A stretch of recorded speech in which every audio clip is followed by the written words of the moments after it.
We are here. So again, last time we started with a single regressor model. And this model was very simple. I know that y depends on a certain intercept plus a certain slope multiplied times the variable x. And we said any econometric model has certain error term, which is we call u or the error term. Okay, so we said that if I'm surveying this model over a group of people from person number 1 all the way to person number n, okay, so this is 1, 2, 3, 4, all the way up to n, then I have to have a sub I under each variable, right? So this is our regressand, or in math we call it the dependent variable. Regressor, independent variable, right? And then we said this is our intercept.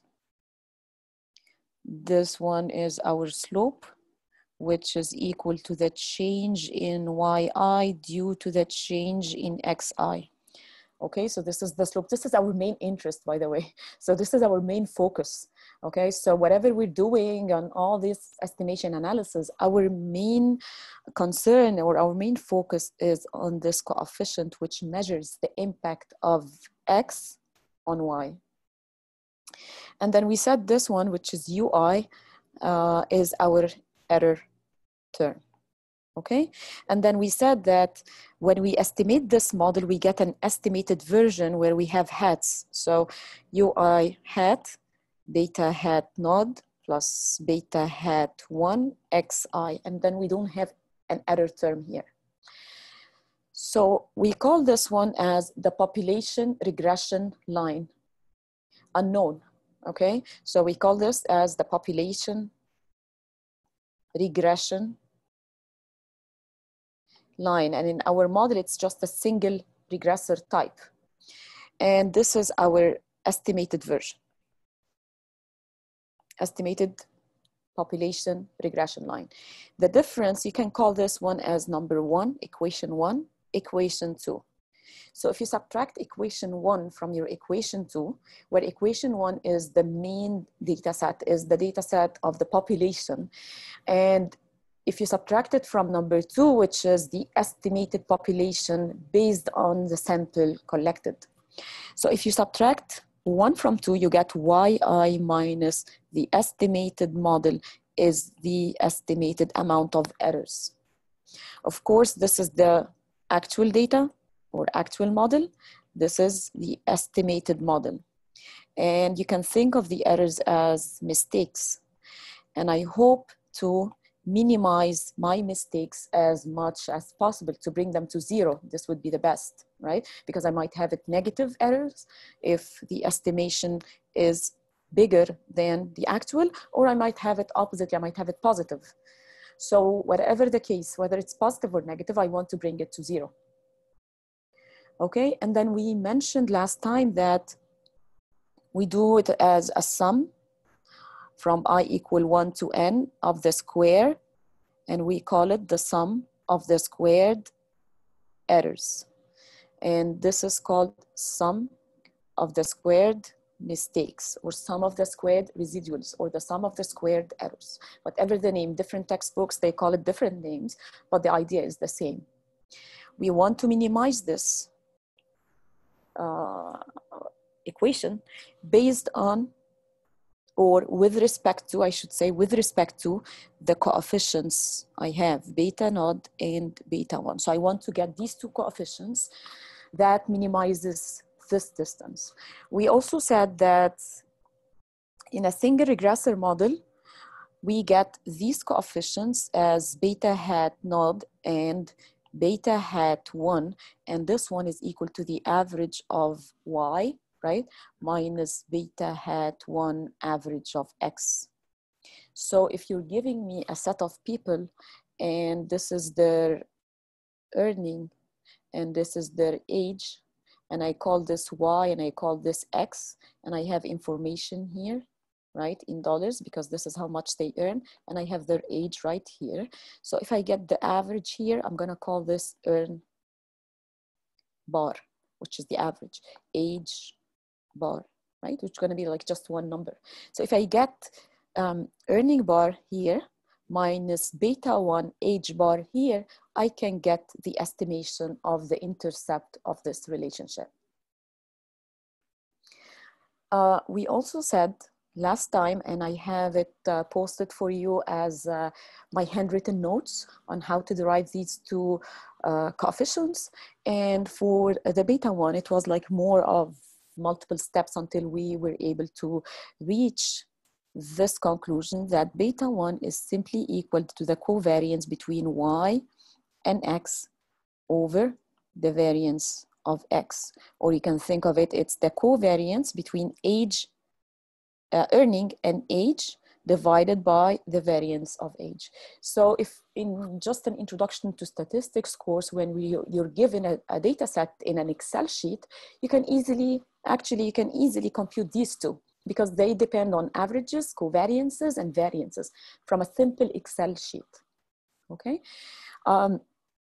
Again, as I told you, here, this is our main focus. Of course, every coefficient is important to us, but this one is very important because this one would give me how, I'm sorry, the red is terrible, right? So let me just choose. Okay, so that change, it would give me the change in earning because of the change in age. And this is my concern. Of course, this would be like, what is the value of earning at 0 age? And I told you last time, at many times, the intercept has only a mathematical meaning. Okay, so let me use the example we had just to make sure that we are all on the same page. So the example that we had, actually I have it right here. So let me show it to you here from our last week class. We had earning. So we had earning, has a certain beta node intercept, has a positive relationship with this amount, with the variable age.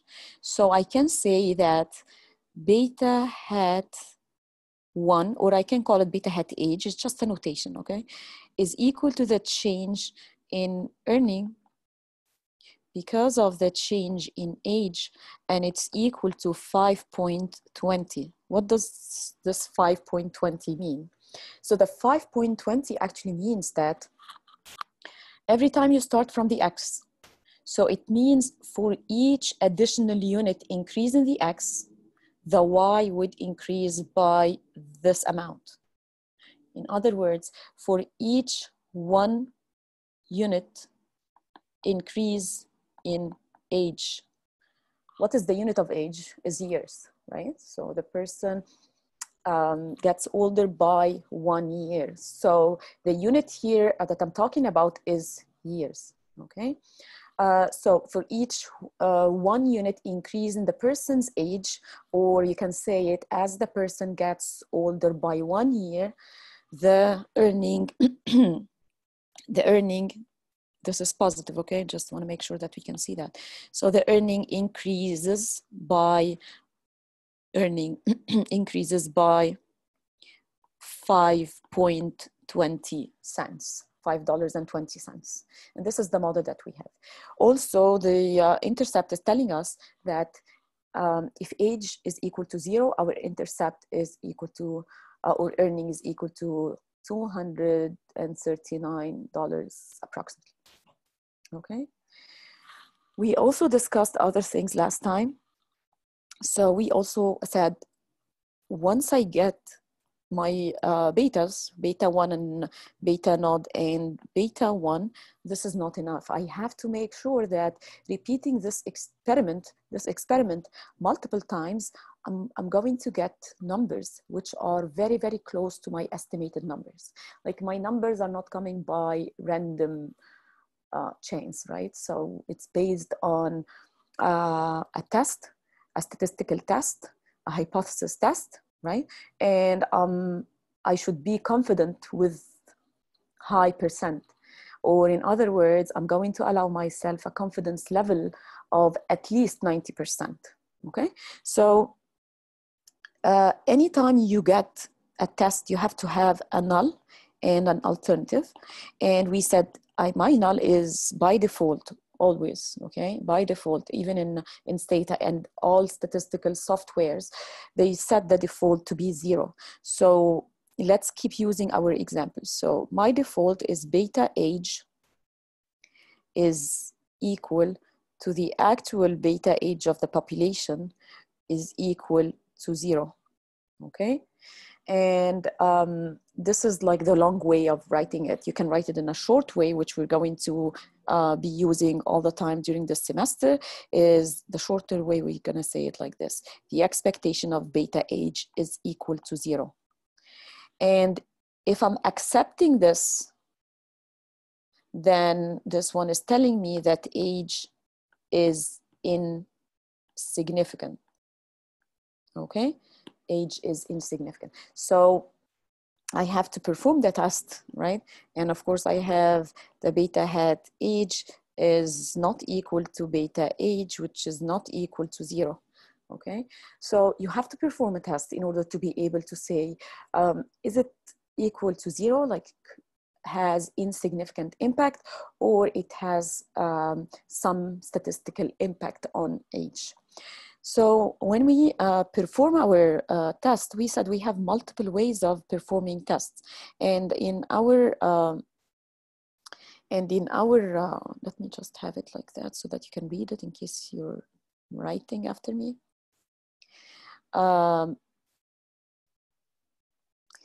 We said we have different ways of performing hypothesis test. And I told you that we have the t-statistic, right? We have the t-statistic, which is simply equal to the beta hat age minus beta age over the standard error of beta age or beta hat age. And by default, this one is equal to 0, right? So again, the t-statistic that you see here is the long way of writing it. From like most of the time, you will see me writing it this way, beta age under the standard error, because it's already subtracted from a 0, so I don't see it, okay? And that means when I go to my example, I need the impact of age, which is 5.20, over the standard error, which is given under, in brackets, under the coefficient, which is 0.57. So when you go here, all what you need is the 5.20, which is beta age, over the standard error, which is 0.57, okay? So you would write it like this. The t-statistic is equal to 5.20 over 0.57, okay? And this, did I compute it last time? Did I? I don't think so. Oh, wait. Let me see if I have the answer. Okay, yes. So it's equal to 9.12, okay, which is like a big number. So how can I make sense of this number? So if it is equal to 9.12, I need to compare it with a critical value. You have different options. You have the 1.96 under the 5%, right? And you have the 2.58 under the 10%, and you have the 1.64 under the, sorry. This is under the 10, and this is under the 1. This is the 1. Okay? So you have these options. These are, the first ones are numbers, and these are percentages, 1%. So since the t-statistic is a number, I need to compare it with the numbers, right? And of course, the 9.12 exceeds the 1.6, the 1.96, and the 2.58.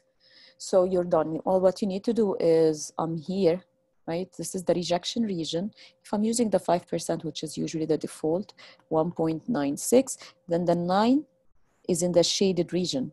What is your conclusion? Because the shaded region is called the rejection region, then I'm going to reject null. Rejecting the null that the impact is 0. Rejecting the null that the impact is insignificant.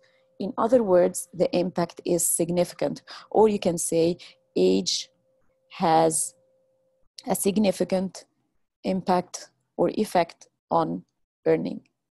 And this is based on the T statistic, okay? This is just one way. You can also perform the p-value, okay? So the p-value, I gave you the derivation of the p-value last time and you have it on your textbook. But again, our short way of writing it, or shortcut, is it's a two-sided test. So 2 times all the points that are less or equal to 9.12 in absolute value, just in case it's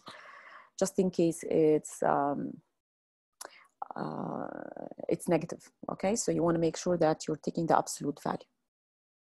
All right, so I don't have the number, but this is called the cumulative distribution table. And I took a picture here of the cumulative distribution table from your textbook, okay? And when you go to table 1, you will see that the Z starts from the negative 2.9, okay? So it starts from the negative 2.9. Let's say this is the negative 2.9, and it goes all the way to the positive 2.9. We don't have numbers below negative 2.9 or higher than 2.9 in this table. Why? Because as you see, the answer is going to be, the probability is 0, because as you move in these like tails of this distribution, the percent under the graph gets smaller and smaller and smaller. So the author decided not to have any number below negative 2.9 or higher than 2.9, which makes sense, okay? But in case you have a question in an exam that are outside the range of what you see it here, so you can actually use the online calculator, which, sorry, let me just refresh the page. So you can use the online calculator that you have it under week 2, which I posted for you under week 2. And let me show you how to use it. So you go, where is the practice? I posted here, and I said, click here, use the cumulative standard normal distribution function calculator. And you need to use that in case the numbers are outside the range of the table that you have in your textbook. Okay, so when you click here, you get this website, and the website is asking you for one thing. What is the Z-score? Okay, so the Z-score is simply the one that we have computed, which is 9.12. So you type 9.12, click go. See, it's basically telling us, sorry, my mistake. You know why? What is my mistake is I said it's negative the absolute, so I have to have a negative number, right? So let's clear this part, and let's also clear this part. Make sure that you clear it every time you're using this. And my Z is negative 9.12, right? So it's going to be negative 9.12. Okay, go. So as you can see, it's telling me the cumulative is 0%. And that's why we don't have it in the table. Any number below the 2.9 is going to get smaller and smaller and smaller, because the area under the graph gets smaller and smaller and smaller. So you actually don't need to compute to find it out. It's going to be 0. But in any case, as I said, you have it on your Sakai site under week 2 in case you want to compute it, okay? Or in case you have it in a question and you want to make sure that it's equal to 0. Any question?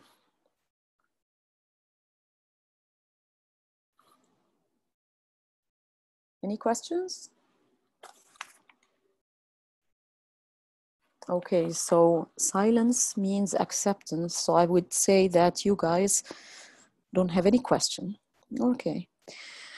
The other thing that we can do is, I said the p-value, and then we have computed it, and we found that this number based on the negative, see, it's negative and absolute. Okay, that's why I had to plug in negative 912. We said it's 0%, and this is saying that there is 0% probability that the null is true. Okay, you can repeat this. There is a 0% probability that the expectation of beta hat age is equal to 0. Then you can conclude that beta hat age is statistically significant. Okay, sorry, my handwriting is terrible, but the iPad is very slippery. So statistically significant. So whenever I say there is a 0 probability, then I'm basically rejecting the null, which is a good news, right? 0 probability means that reject null. And if I reject the null, I'm saying that I have a statistical significant impact of beta age or age on earning, okay? What else? We said also we can use, so this is number 2.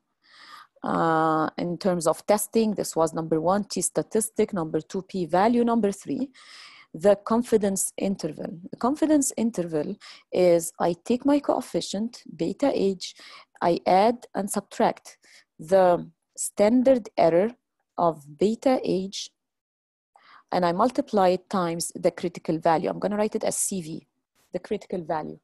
What is the critical value? It's right here, right? These are critical values.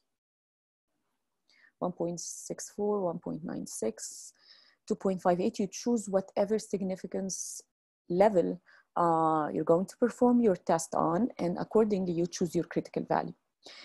I'm sure that you understand the bigger the critical value, the wider is the interval, right? So if I multiply here by 1.64 one time, and then in another time, I'm multiplying times 2.58. Of course, with the 2.58, I'm going to get a wider interval.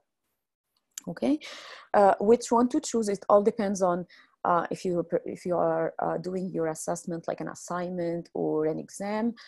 Choosing your significance level would depend on the question. If I have it specified in the question, or if I'm not specifying it, then it's up to you.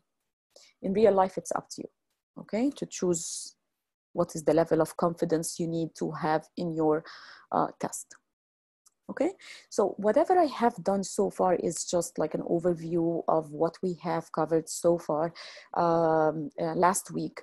And after we were done with a model, statistical hypothesis, I should say, hypothesis tests, the 3 types of hypothesis tests, we also talked about the measures of fit. So we talked about, okay, I'm done with the model. Okay, so we had this model, we're done with estimating the model, we got this estimated regression line. Now we want to see how good or bad is the model. And when I say how good or bad is the model, I need to have certain benchmark.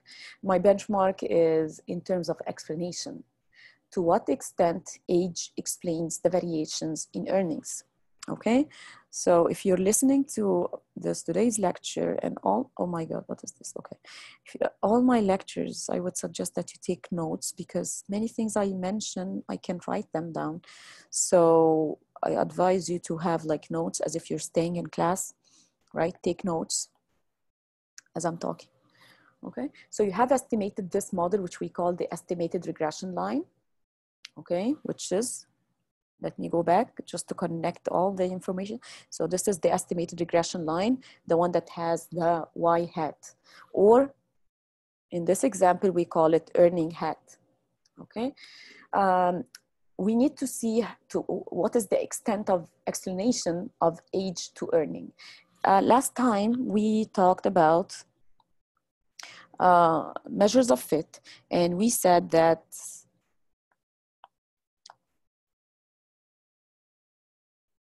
we have many measures of fit actually, but the ones that we are going to cover, okay, we covered the R square, which we said R square is the extent of explanation to the total explanation. Okay, so we said that this is the explanation of the model, and this is the total variation in the model. And if you open this up, we said that the explained sum square is equal to yi hat, my estimation. How far is it from the average, right? And then it's sum squared. So I need to have the sum. I need to have the squared. And I'm summing from I equal 1 to n over the total variation.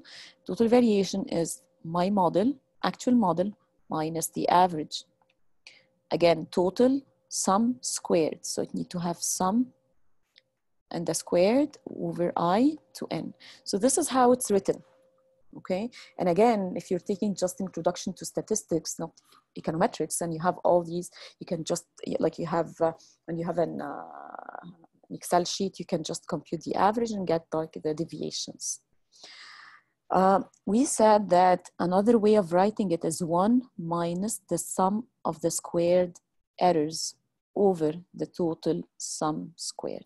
And we said the best ever R square would be 1, and the worst ever would be 0. So the R square ranges from 0 to 1. It has this range.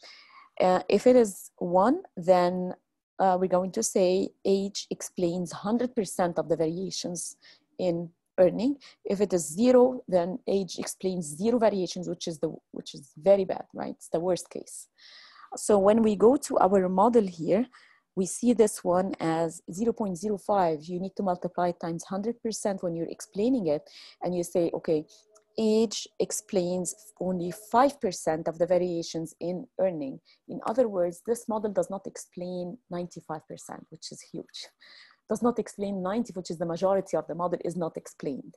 So what we're doing today is we're trying to increase the explanation of the model. So we will try to increase this number by adding other factors to this model, by expanding this model and working with a multi-regression analysis in a hope that we can increase the explanation of the y of the model, or the dependent variable, or the regressor. Okay.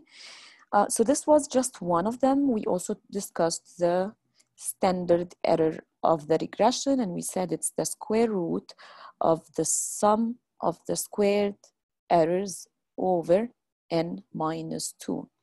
And then I said 2 here is coming for the correction of degrees of freedom, because if I open this one up, sum of the squared residuals, it's the sum of the squared residuals, errors, right?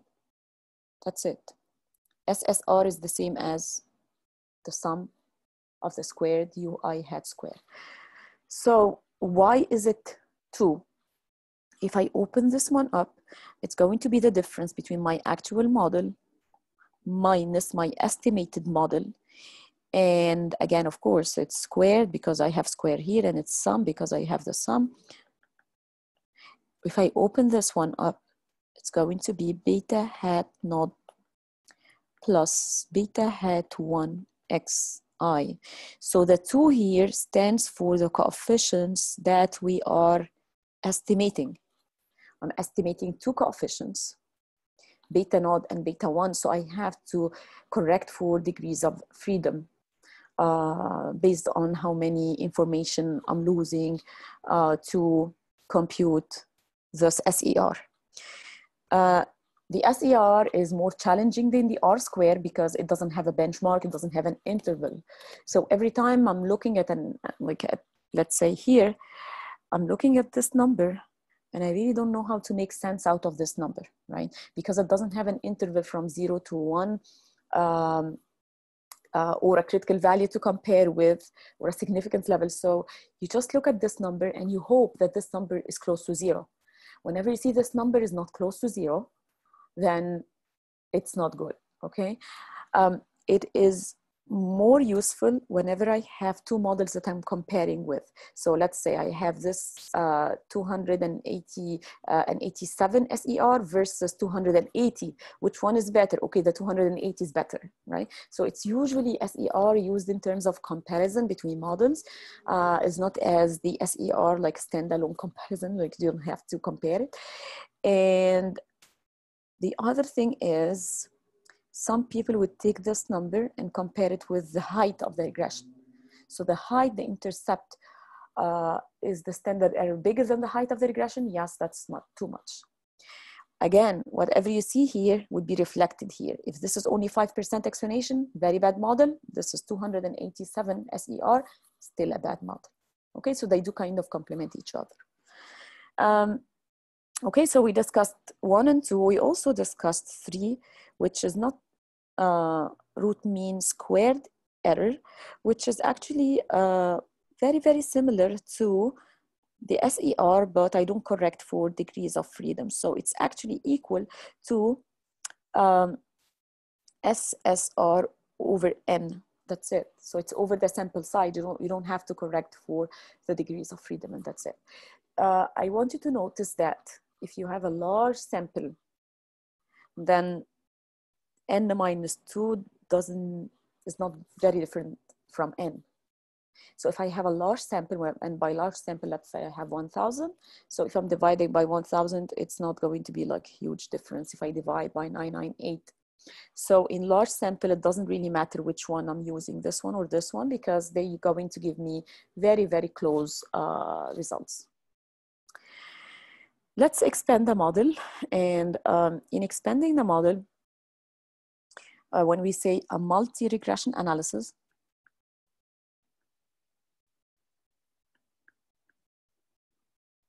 and the good news is, if you already understand what I have covered so far in last week and the introduction of today, then multi-regression analysis is not too challenging, okay? Because it's all about just expanding the model. So if I have yi is equal to beta naught plus beta 1 x1i plus beta 2 x2i, and then you keep expanding the model, adding betas and k and x's.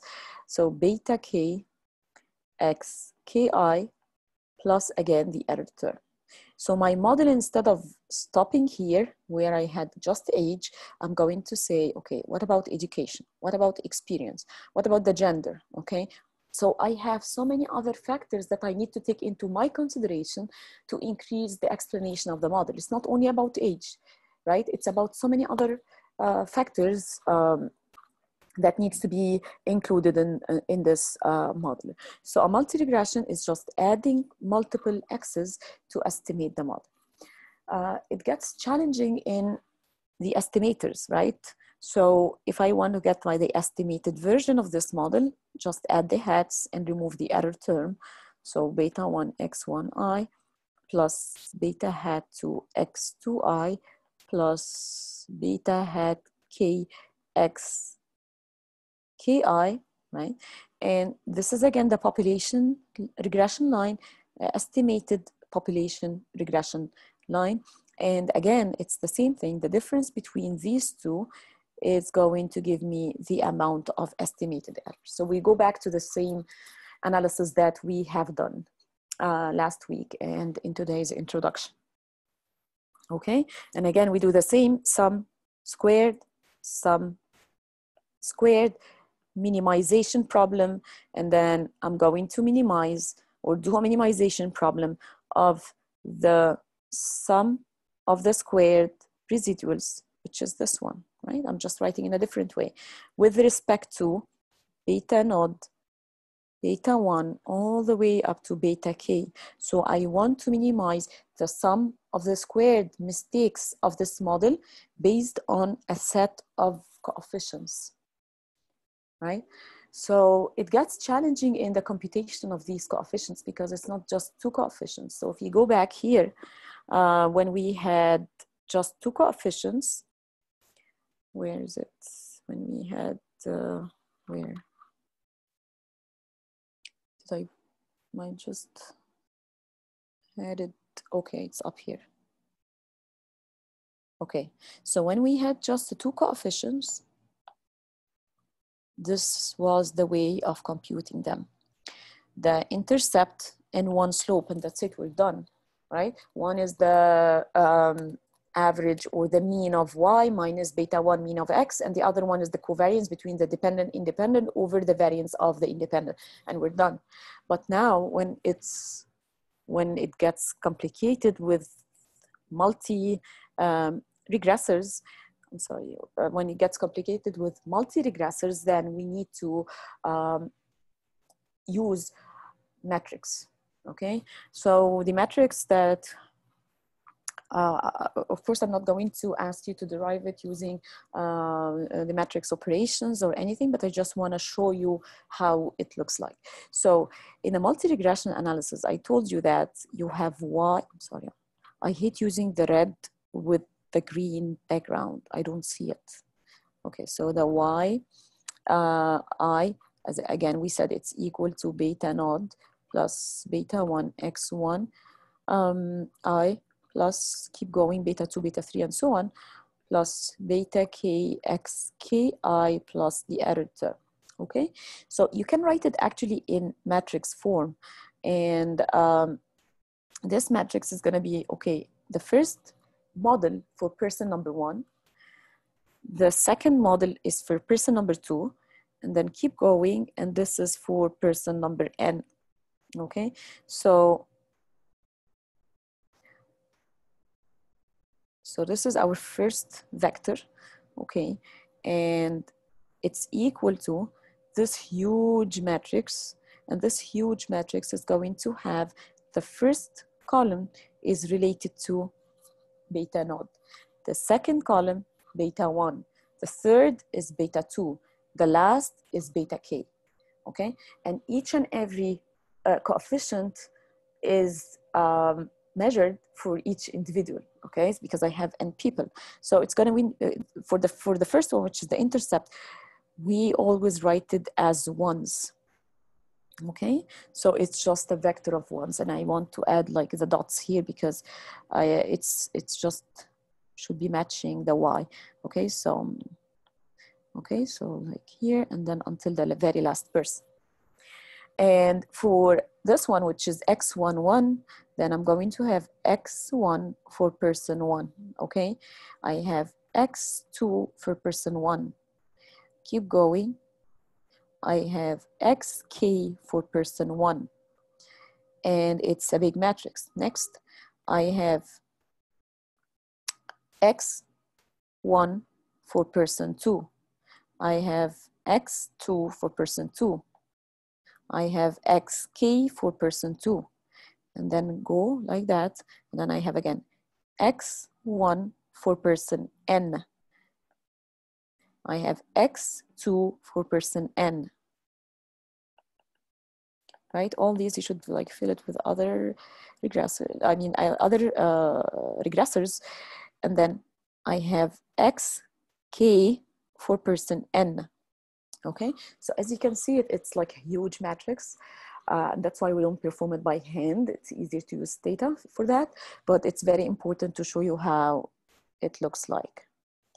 And this whole thing is multiplied by the set of coefficients, beta naught, beta 1, beta 2, beta 3, all the way up to beta k. Right? So that if you remember your matrix multiplication, so it would be like this. The first row multiplied here. So this times this, this times this, this times this, right? The second one, and so on. You would get the equation, all right? And next, you will also need to add the error term. So plus, I have this whole thing, error term. So I have error for person 1, error for person 2, error term for person or equation of person number n. Okay, and that's it. So we, in matrix formula, we write this as a capital Y. We write this whole matrix as the matrix of capital X, like the big X. We write this one as beta, and then this is the, usually write it as epsilon E, which is the error term. Okay, and based on that, so the beta hat, in order to solve this matrix, it's going to be, I'm going to give it to you, but you don't have to memorize it, or just you need to understand that how it works. So it's going to be X prime X inverse X prime Y. I want you to remember how this is similar to the idea of beta equal to the covariance between X and Y over the variance of X, like for the single regressor analysis. So this is like X times X, X squared, which is the variance down here, X times Y for the covariance up here. So this way we can solve a multi-regression analysis set of coefficients. And when it comes to, and this is the last thing I'm going to mention about this matrix operation, is in terms of the sum of the squared residuals. I told you it's the sum of the squared U. Okay, based on our notation here, I'm just having it as epsilon. So the sum of the squared U, it's going to be E prime E, right? Sum of the squared errors. And I want you to imagine like it's equal to something like this. E prime, it's going to be like, let me use the U because I have it as U up here. So it's going to be like, okay, this is U1, this is U of person 2. It's transposed, right? So UN, and then you have it here as U1, U2, all the way to UN. Okay, so again, this times this, you get U1 squared. This times this, U2 squared. This times this, UN squared, and of course the points in between.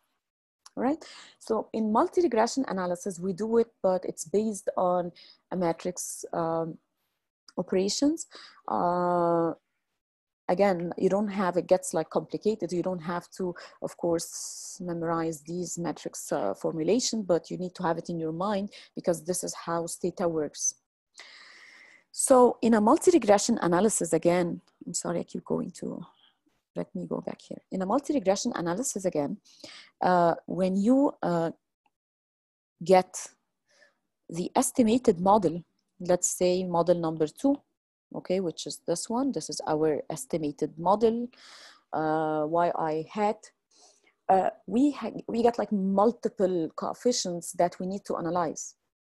So let's take an example here. What is beta hat naught? Beta hat naught, again, is the intercept of the model at 0 beta, at 0x1,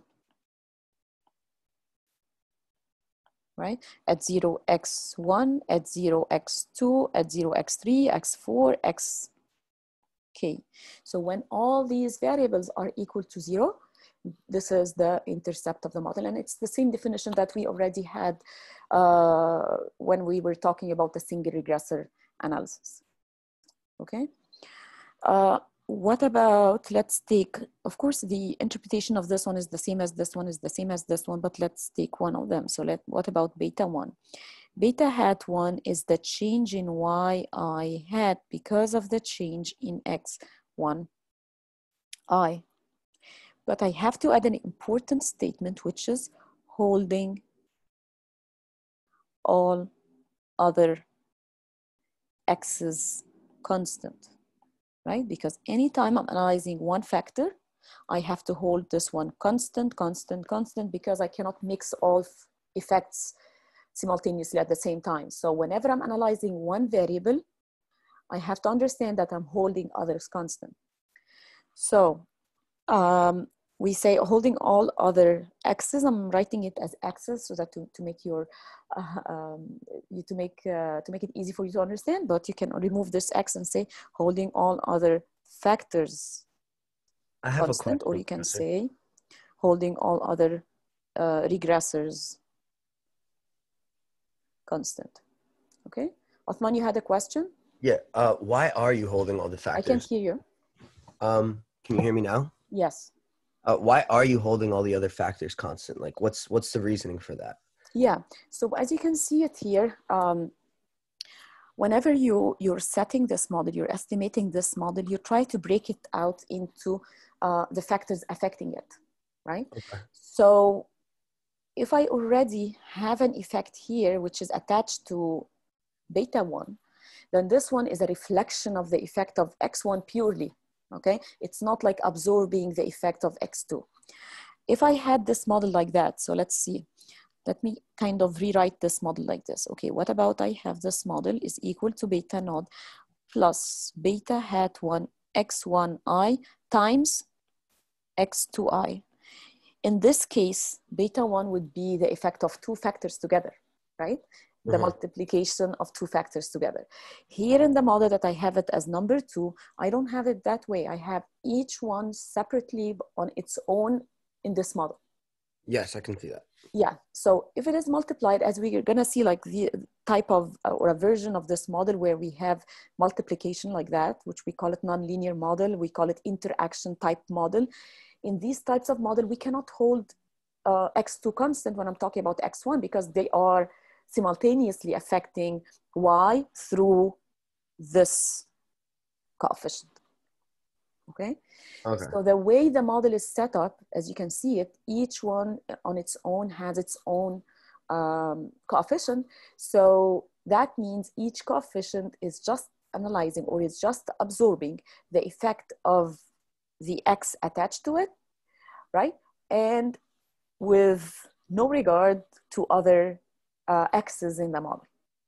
All right, I got you. Okay. Of course, I want to mention something.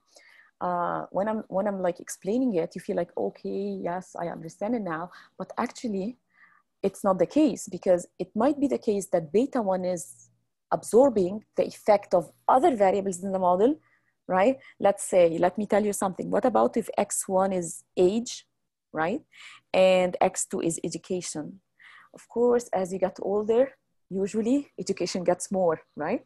So there is a positive relationship. So it might be actually absorbing the effect of education in the age because a person who's like 15, the number of years of education is not the same as a person who's 18 if I'm assuming that I have a sample of people in a high school.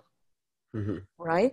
So it might be the case that beta 1 is actually absorbing the effect of age, but this is one of the assumptions in our week 2 is there is no connection between the regressors. We're making our life very easy, okay? We're going to break all these assumptions next week when we talk about something more realistic, which is, okay, no, age is connected with education. And actually, education might be also connected with gender. It might be the case that maybe females have more years of education than males, right? So it might be the case that each and every X is so connected that we cannot actually get a pure effect through these coefficients. So we're going to break these assumptions, even if it's not realistic now. So just take it as an assumption. Okay. Okay.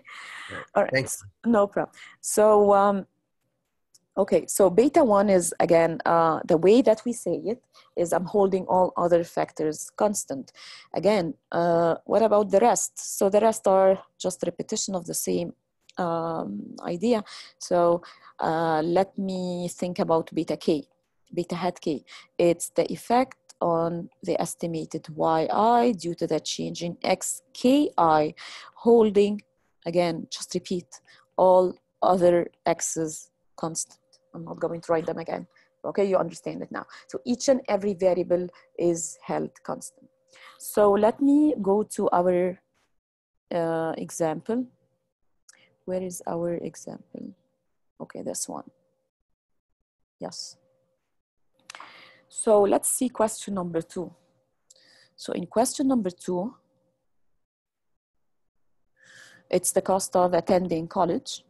Okay, and so this is the cost of attending college. So our dependent variable is the cost of attending college, how it's affected by the reputation of the college, the size of the college in terms of the number of students, whether it's a private or public, whether it's a liberal arts or not, whether it has a religious affiliation.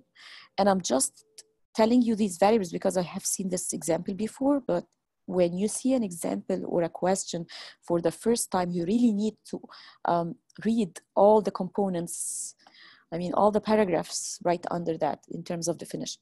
Cost, tuition, fees, room, board in dollars, right? Reputation, it's an index used in the US, whatever, based on a survey, okay? It ranges from 1 to 5, where 1 is marginal, 5 is distinguished, good school. Size, measured in terms of the number of undergraduate students. D private, D liberal art, and D religion are binary variables. What is a binary variable? Binary variable is like this. It's, let's take one of them, D private. D private is a binary. It takes only 2 values, 1 and 0. 1 if this college is private, right? And 0 if not, or if public. So a dummy variable is just a variable that takes 2 values, 1 and 0. Okay, so this one is going to appear here. It's going to take 1 if the college is private. It's going to take 1 if the college is liberal art. It's going to take 1 if the college has a religious affiliation. If I don't see it in a regression, if this is 0, then this school does not have a religious affiliation. Let's say like Rutgers, we don't have a religious affiliation. So a regression for Rutgers, we won't see, let's say this one, okay, here. We won't see this one because it's a public, right? So but we do have like liberal arts schools inside Rutgers. So this one is going to take 1, 0, and 0. And it's case by case. So let's say if I have a group of, what is the sample size here? Can anyone see the sample size? Yes, it's right here. It's 100 national universities, right? So our sample size is 100. So this 100, so I'm going to have actually 100 equation. Okay, so let me relate that to my model here. So let me show you here. I'm going to have like 1, 2, 3, 4, Y100. So Y100 stands for the college or university number 100. Okay, so when you have a model like this is a multi-regression model, right? And again, as I told you last time, whenever you see a question about interpret the model, interpretation of the model, you have to move in order. So you move in order means that you analyze intercept, you analyze slope of the first variable, and sine, slope, sine, slope, sine, slope, and so on. And then you analyze the R square and the SER. Okay, so let's take an example. Of course, you have actually this you have this question posted under week 2 because we have done question 1 last week, and today we're going to go over this one. So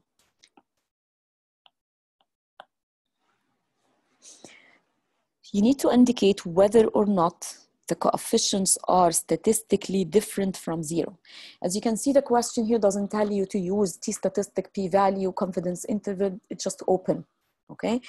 But I see that the easiest, okay, if I'm not asking you which one to use, the easiest one, okay, Part, you asked me a question, are you going to make available files from Stata videos? Yes, I'm going to make, you have it, actually you have, the recording under the weeks, but anything that we talk about during our class, you will see it.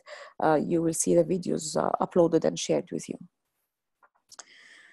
Okay, so if I want to check whether a coefficient is statistically significant, let me focus on one coefficient, and then you can apply it to the rest. So let me focus on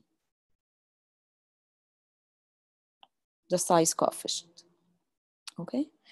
Or let me briefly just mention these. So at 0 reputation, at 0 size, at 0 D private, at 0 D liberal arts, at 0 D religion, the cost is equal to 7,311.17.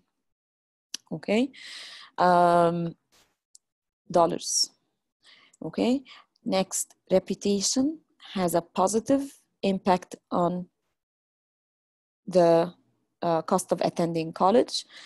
And for each unit increase in reputation, and when I say unit, as you can see here, it's an index, right? It ranges from 1 to 5. For each unit increase in the reputation index, cost increases by $3,985.20. Okay. Size has a negative impact on the cost of attending college, which means the higher the size, the bigger the size, or the higher the number of undergraduate students, right, the lower is the cost of attending college. As the size increases by 1 unit, and when I say 1 unit, I have to go back to the definition in the question, and I say as size increases by 1 student, because this is the number of students, right? So as the size increases by 1 additional student, the cost decreases by 20 cents. For a private college,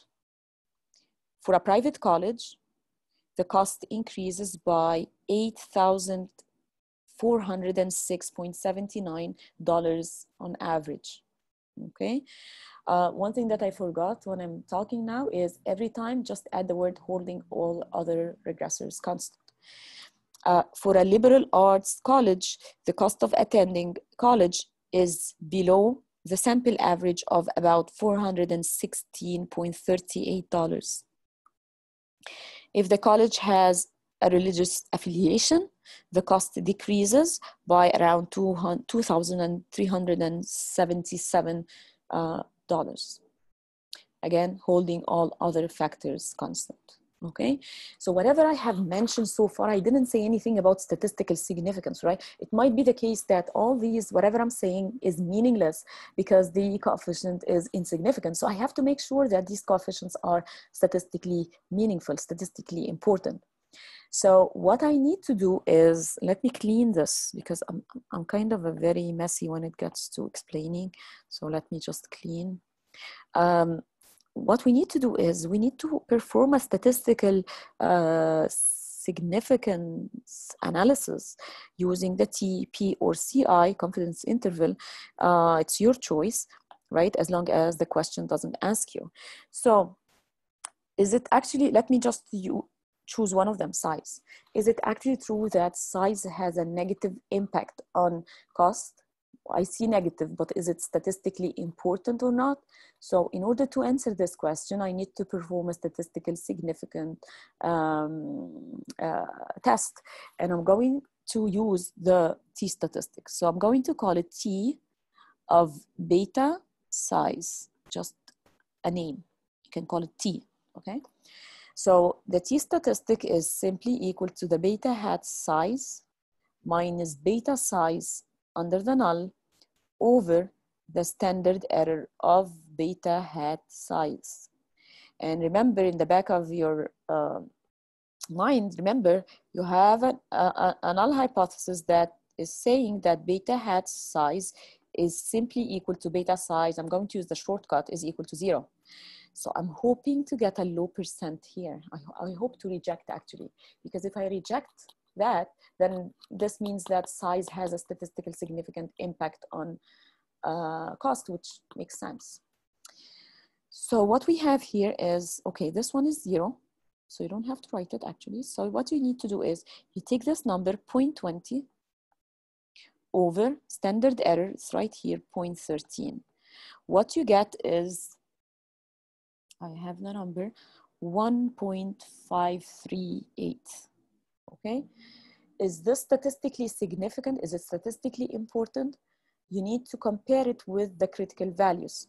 And I told you before, we have 3 critical values that we are using throughout our tests. So as you can see, it's actually less than all of them. So it's less than the critical value under the, 1%, it's less than 2.58 under the 1. It's less than 1.96 under the 5%. It's less than 1.645 under the 10%. So it's less than all, we say it's less than all conventional levels. And the word conventional means all the 3 levels of statistical significance that we are using throughout the semester, and which is commonly used in the literature. So what does that mean? So if I have, let me just have a clean page. So if I have the cumulative standard normal distribution table, it has a critical values, and I'm using the 5%, just, it's usually my default, okay? So I'm using the 5% significance level. So I have here 2.5, it's a 2-sided test, 2.5%, 2.5%. Right? The critical value here, my benchmark 196, my benchmark is negative 1.96. And the number I got is less, right? I got it 1.5, is it 1.5? Oh, yes, 1.38. I'm going to approximate it 1.54. So what we have is the T statistic is less than the critical value, because the 1.54 is less than 1.96. Okay, so we are in the acceptance region, right? This is called the acceptance region. So if I'm in the acceptance region, I'm going to accept the null.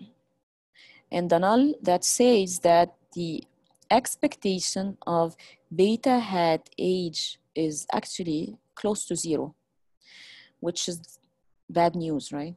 So this means that beta age is statistically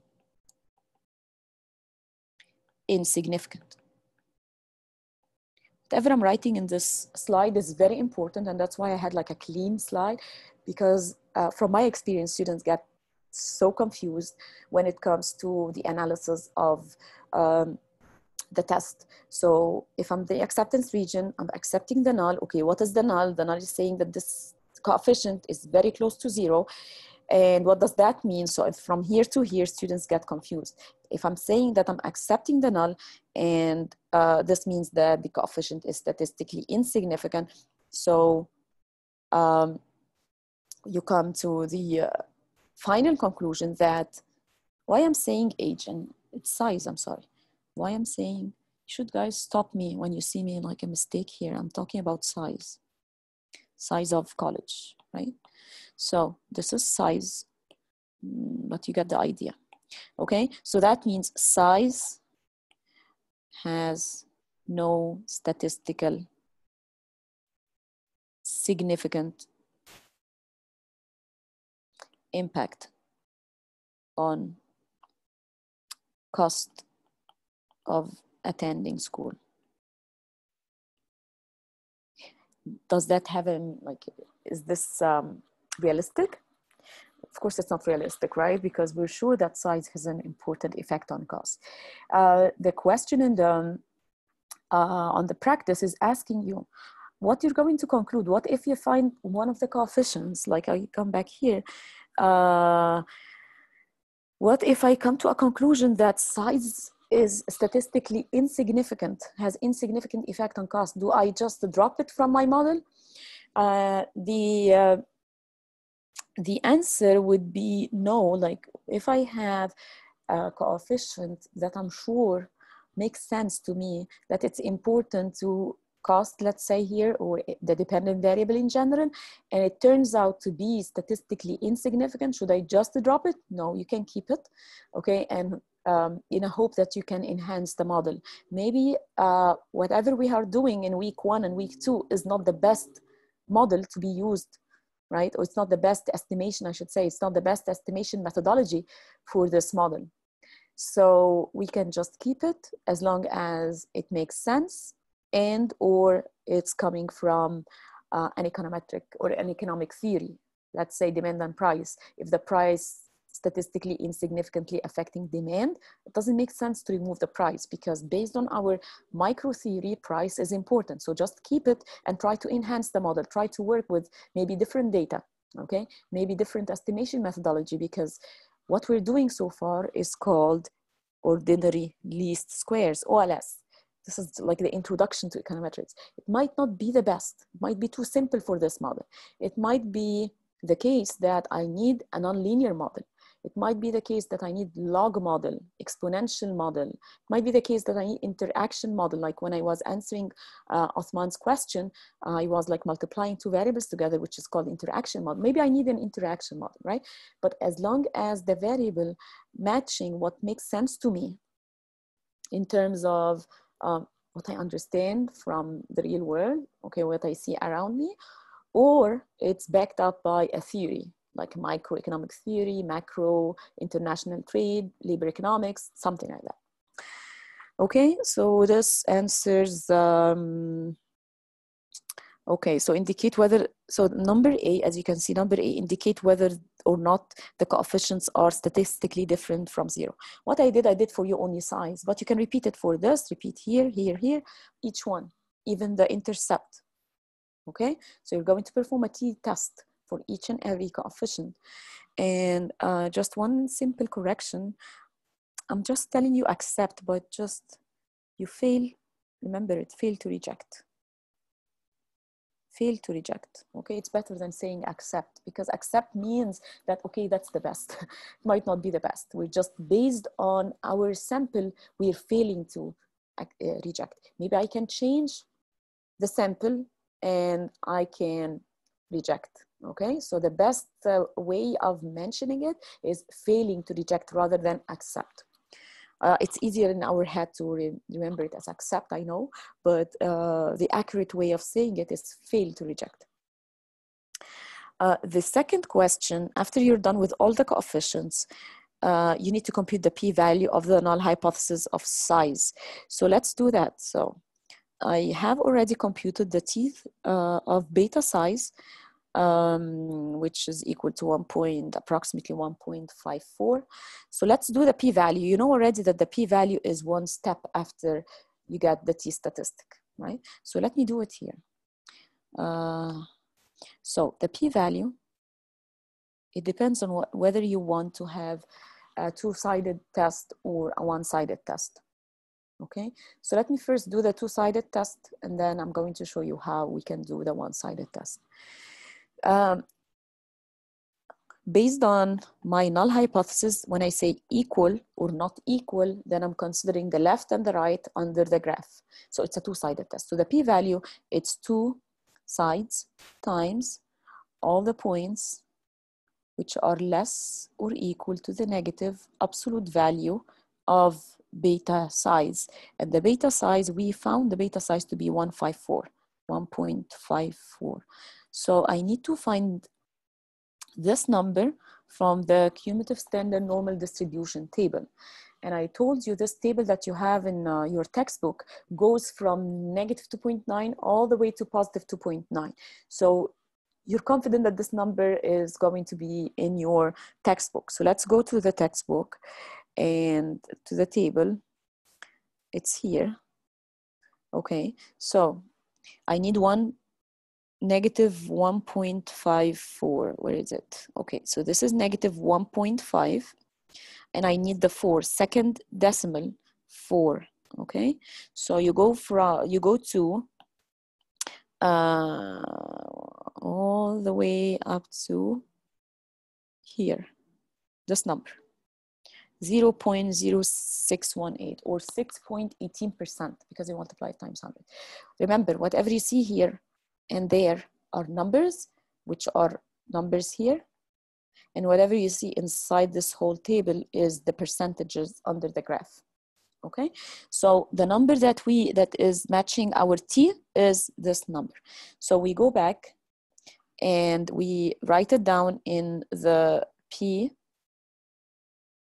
Okay, so we're gonna say, okay, it's 2 times all the points. Already we mentioned that. Let me just erase this. We already got the number from the table as 0.0618. You multiply it times 2 and you get it as 0.1236, which is, you can think of it as 12.36%. And then how can you compute, how can you make sense out of this number? Okay, let me just have a, so I compare this with the 5%. I'm using 5% significance level. So 12.36 is much bigger than the 5%. So you can think of it as there is a large probability that the null is correct. Okay, so there is a large probability that the null is true. So you come back to the same conclusions. Accept or fail to reject. Beta size statistically insignificant. Size has no statistical significant impact, right? So whatever you get under the T in terms of conclusion on the test is actually whatever you can get it under the P. Okay, so I have 12.36% probability that the null is true. In other words, that the beta size is equal to 0. What if, okay, so let me ask you this question. What if I want to perform a one-sided test? So whatever we were saying is a two-sided test. What if I want to start like that? My null is that the size, expectation of beta hat size, right, has a negative impact on cost of attending college. And the alternative, this is the alternative, it's going to be the opposite, right? So it's going to hold if the null does not. It's greater or it complements it, okay?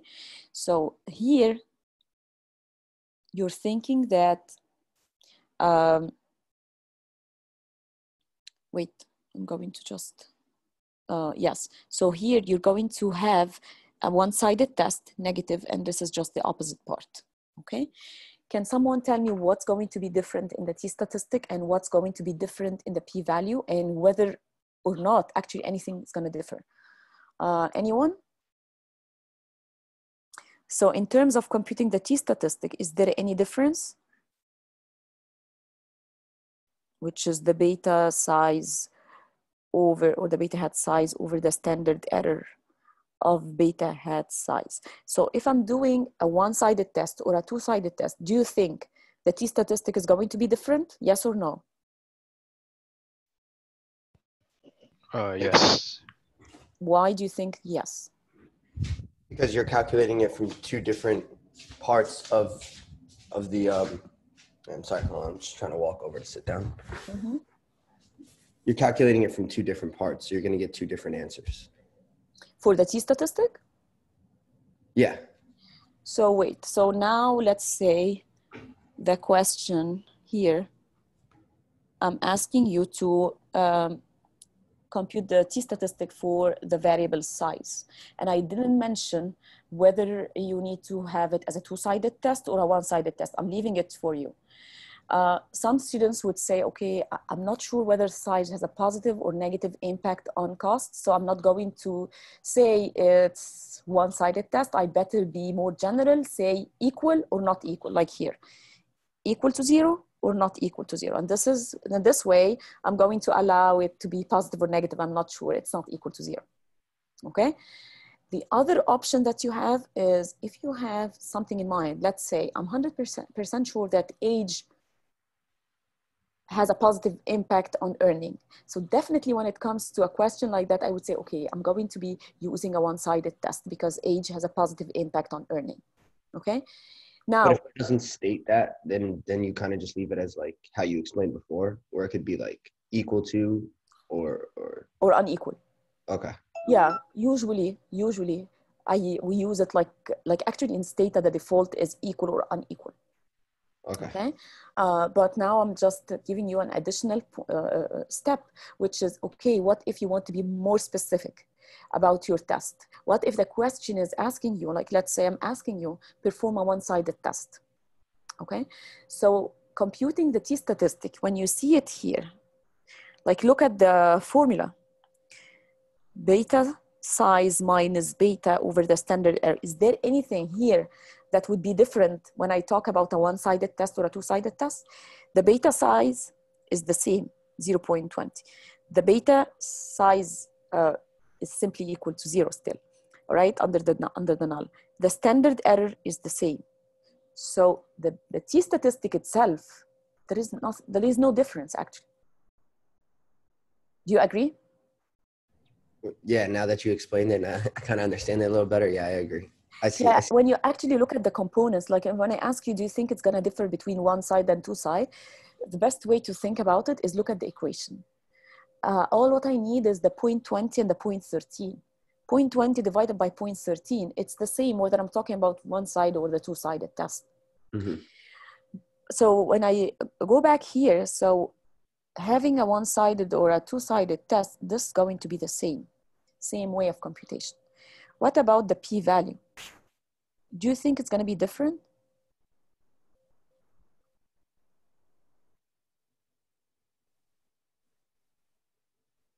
Hmm. So here from the t-statistic, we got the number 1.54. We used it and we plugged it in here to get the p-value. We're multiplying times 2 because I have two sides, right? Mm-hmm. Now I'm performing a different test and I'm doing one side. What do I need to do?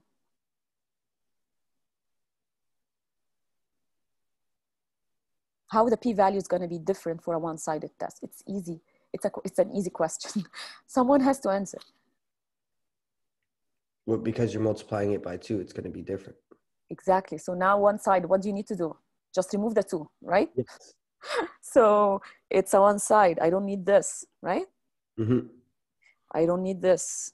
And this is my answer. Yes, because you're only doing it on 1 and not 2. Exactly. You're doing just one. Gotcha. But there is something else that I need to take into my consideration is, okay, now I have my answer to this question is not multiplied times 2. So my answer is going to be 6.18%, right? And then I need to compare it with a significance level. So the significance level that you're comparing it with is 5%. 5%, exactly, right? So again, there is a high probability that the null is true, so it's compared with the 5%, okay? So the main difference between a one-sided and a two-sided test is the p-value, right? So the p-value, instead of multiplying it times 2 for the two-sided test, we're just taking it as is. We're taking it and comparing it with the significance level of 5%. Any question? No questions? I'm good up to now. Okay, great. After you explained that part to me, I'm caught up now. Yes, which part? Like the t-statistic that we went over previously, before we got the p-value. Like how we got 1.54. Yeah, so it's... That's the part that I understand now. I was a little confused about it at first. Okay, so you got it now? Yeah, I got it now. Okay, so it's kind of simple. Actually, every time, let's say, I want to get the t-statistic for reputation. Take this number, divide by this number. You get a t-statistic. Okay. Right?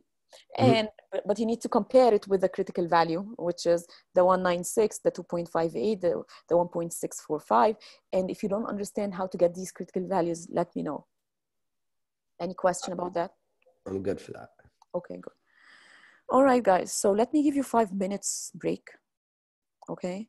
I can continue, but I don't want to give you like so many information at the same time. So when we come back, we're going to continue from here.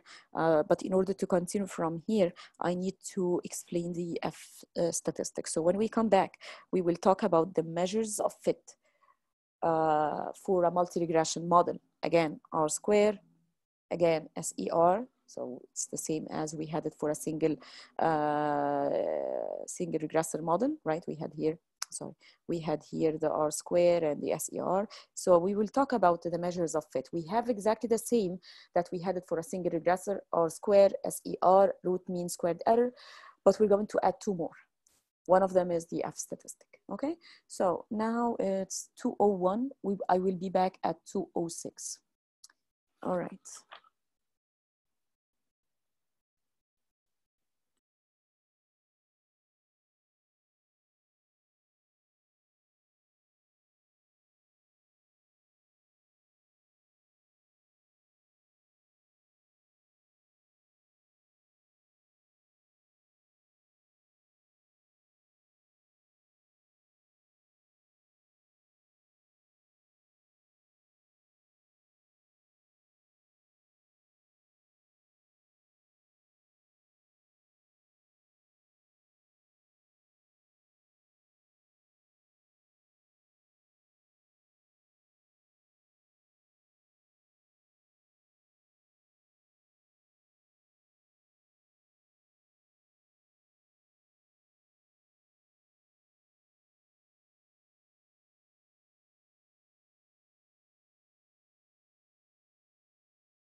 Hi everyone, I'm sorry, I'm 1 minute late.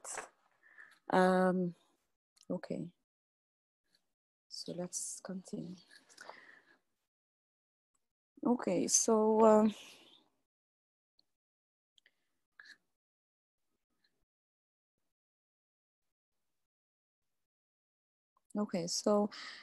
we mentioned last week and in today's introduction about the measures of fit, right?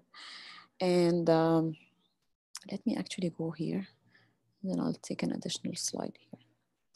So anytime we're estimating a multi-regression model, we need to understand how well is our model, like whether it explains most of the variations in the dependent variable, or it's we need to enhance it. So again, as we did with our single regressor model that we talked about measures of fit, we're going to talk again about it. So we said that we have the R squared, right? And the R squared is about the explanation of the model. And it's not different from a multi-regression model or a single regression model. So we have exactly the same equation, which is the explanation of the model, the ESS over the total sum squared, which is equal to 1 minus SSR over TSS. So it's the same. And if you forgot how to derive it, you can go to our last week lecture. By the way, I'm still trying to recover last week lecture. I record all the lectures, but for some reason, last week lecture, we had a technical problem. So I'm following up with the help desk. Hopefully I can recover it. So I'll let you know about that. So the R square, whether I'm talking about a multi-regression or a single regressor, is the same. Okay, it's the same in terms of the formula. The second one that we mentioned, which is the sum standard error of the regression. Okay, standard error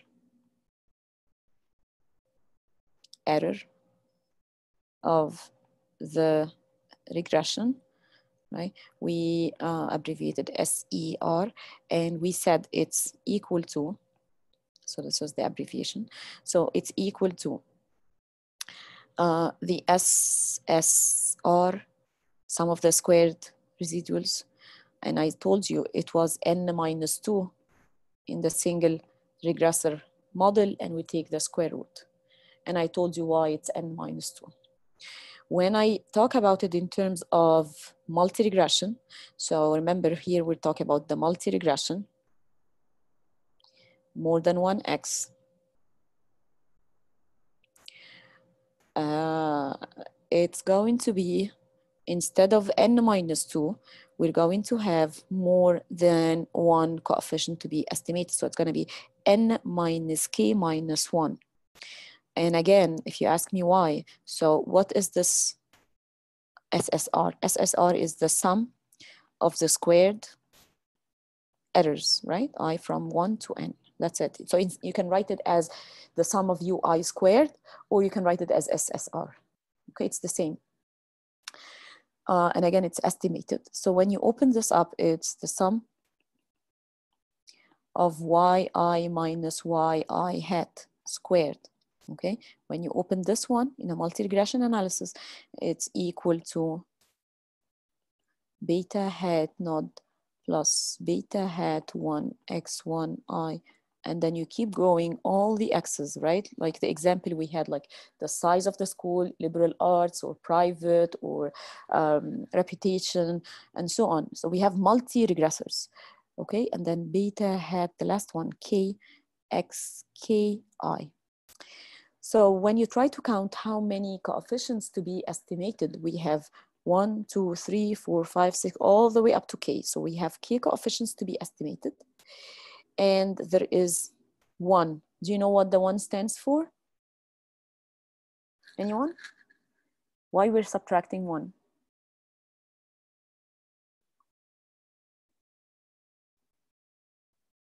Dan, Parth, do you remember? from the foundation course. We mentioned about the subtracting the 1. Anybody?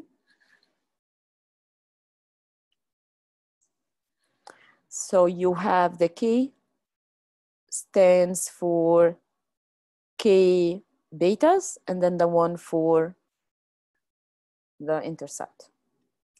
So the main difference between SER and a multi-regression analysis versus the single regressor, we had this one to be n-2 in a single regressor because I had only beta naught plus beta 1x. So this is 1 and 2. Now I have K, right? 1, 2, 3, 4, 5, 6, all the way up to K. And then I have the intercept. So it's K minus 1, K coefficients and the intercept. So we have the SER similar formula, but just we are adjusting the degrees of freedom. We have also the root mean squared error. So it's the root mean squared error. Okay, and the root mean squared error is actually like this one. It's the same, but we're not correcting for degrees of freedom. So again, it's like this, SSR over N. And if the sample size is large, then they are actually very, very close. Okay, so those three, we have already covered them in a different way last week for the single regressor analysis. Today, we're going to add to these. So we're going to add something called the adjusted R square. What is the adjusted R square? I told you last time that R square always increase when you add another regressor, right? The adjusted R square corrects for this problem by penalizing. It penalizes the addition of another regressor. So it's not every time you add a regressor, you will find adjusted R square increases. It sometimes increases, sometimes decreases. It's better to be used because it corrects for the problem we have with the R square. Because the R square, every time I add any regressor, it keeps on increasing. So I don't want the R square to be meaningful, right? Meaningless, I should say. So you want to use the adjusted R square so that it does not necessarily increase when you add an additional regressor. So when I say it's called adjusted, then you should see this in the formula, right? It adjusts, has some adjustment for degrees of freedom. So look at this, and we're going to adjust it. So we're going to add some adjustment. This is called an adjustment when you divide by n minus k minus 1. This is no adjustment because I'm not subtracting how many coefficients I'm estimating. So I want you to think about the adjusted R square as the adjustment over R square. So in order to do that, adjusted R square, we're going to repeat the same formula for R square, which is this one, right? But we're going to say, okay, it's 1 minus, I have to add some adjustment here. So I leave a space here and it's multiplied times SSR over again TSS. Okay, so what about the adjustment here? In order to adjust this one, I can divide it by n minus 1. And in order to adjust this, I can divide it by, I already said that, n minus k minus 1, right? Instead of writing them that way, I'm going to remove them from here. And I'm going to write them separately here. So it's n minus 1 over n minus k minus 1. And you can just remove this. So I'm just letting you know that these are supposed to be here, but we can rewrite it in a nicer way. And whatever you see here is the adjustment of degrees of freedom. Okay? So again, why the TSS is divided by n minus 1? So TSS, like here now, is just no adjustment. If I divide it by n minus 1, it's adjustment. Open this one up, it's yi minus y bar. I have to estimate the mean of y in order to get the TSS adjusted form. So that's why we're dividing by n minus 1. The second part, SSR, why I'm dividing SSR? Now, SSR by itself, it's not adjusted. If you want to adjust for degrees of freedom, you divide by n minus k minus 1. And again, why n minus k minus 1? I already mentioned it here. Remove k for the key coefficients to be estimated and 1 for the intercept. So the adjusted R square is simply the R square with some adjustment in degrees of freedom. The good news is it doesn't have to increase every time you add a new coefficient, right? So if I add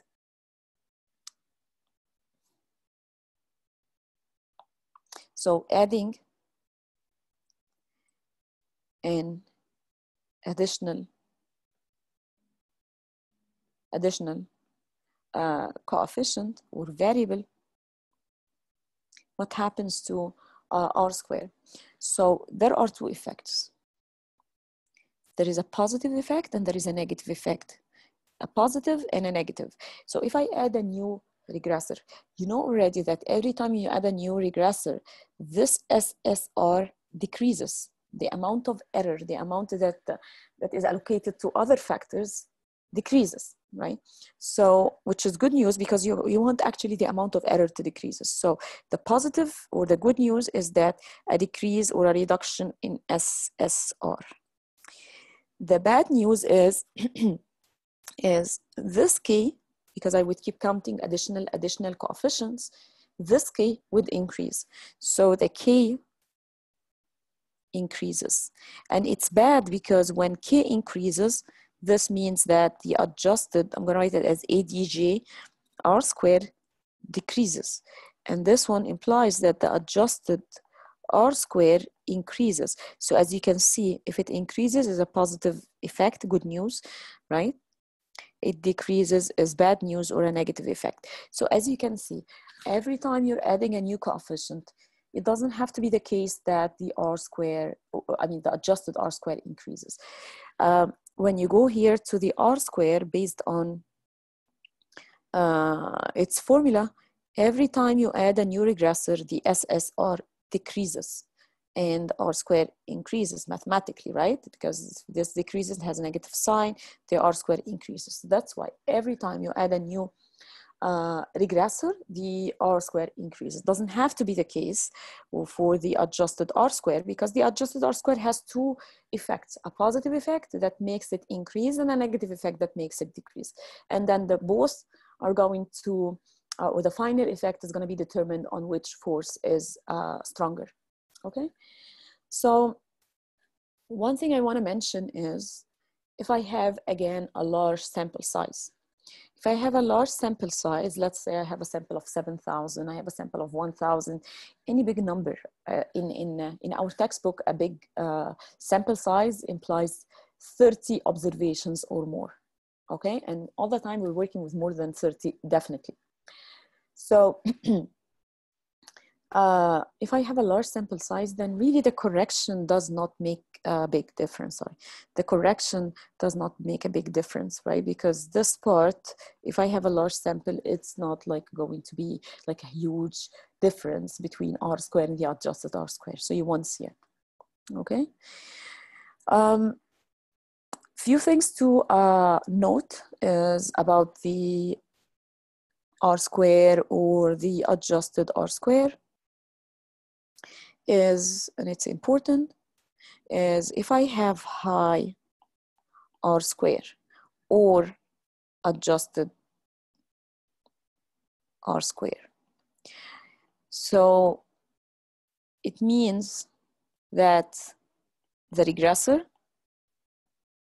or regressors explain, like it reflects how explain the variation in Y. Okay, but remember, you can still, or our model can still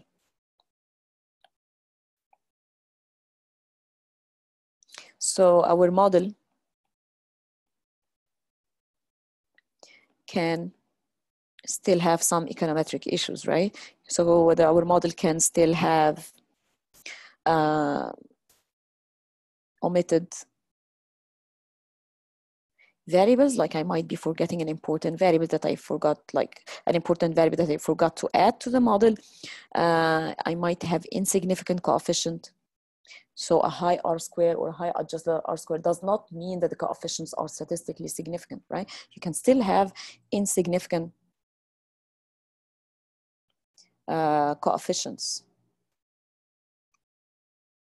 You can still have biased coefficient. What do you mean by biased coefficients? I'm going to talk about that.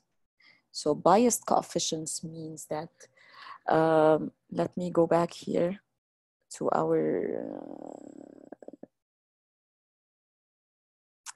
what is the biased coefficient? Suppose that this number, as you can see it, let me talk about this one. Suppose that this number is, you see it as 41638.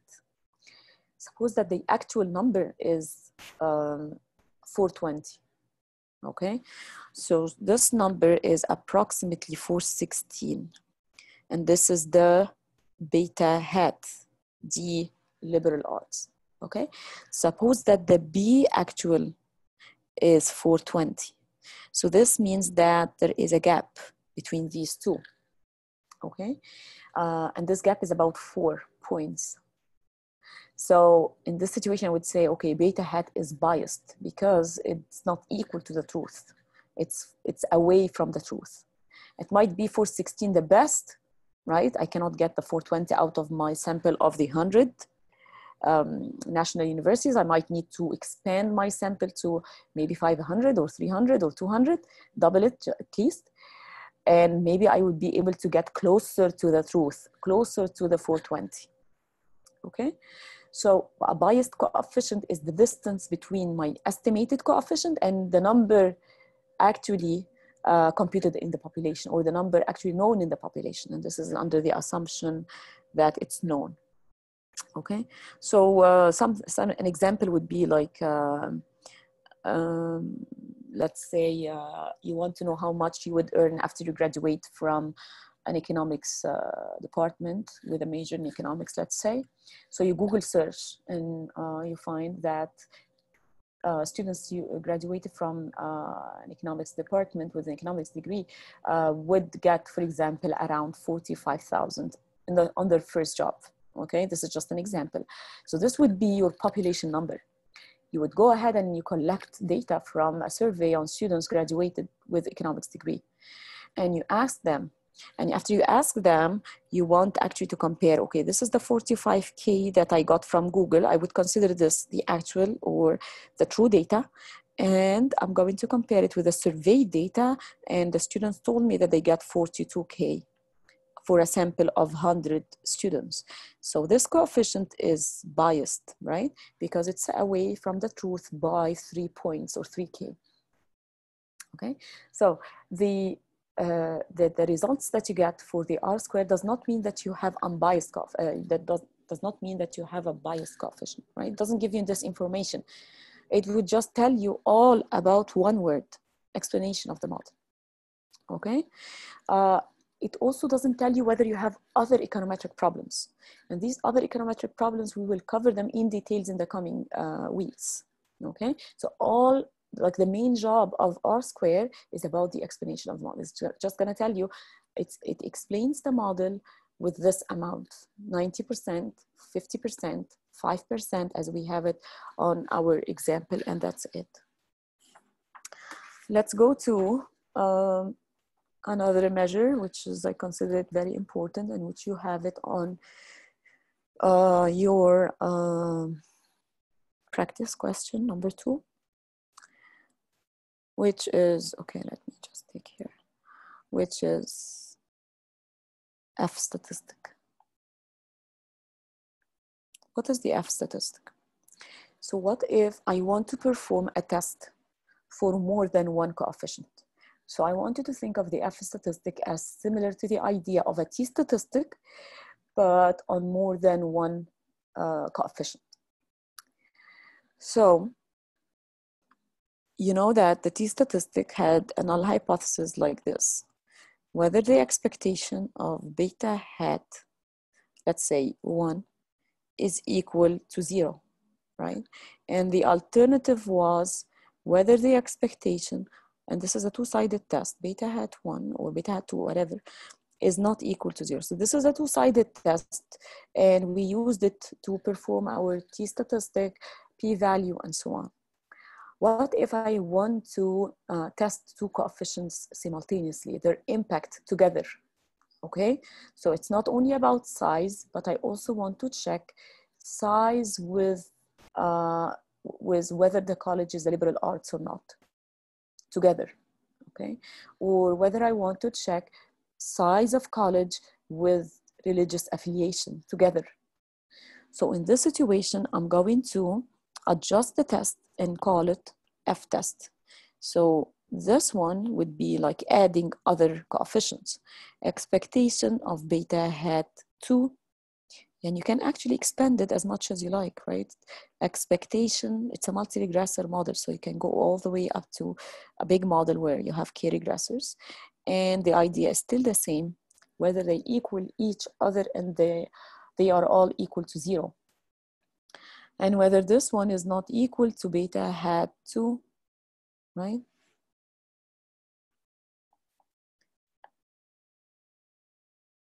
And let me just wait. I'm just gonna make it easier. Okay. So it's not equal to 0, and or expectation of beta hat 2 is not equal to 0, and or keep going, right? And or expectation of beta hat k is not equal to 0. So this is called the null hypothesis of the F test. You're testing multi coefficients at the same time. So in order to do that, we have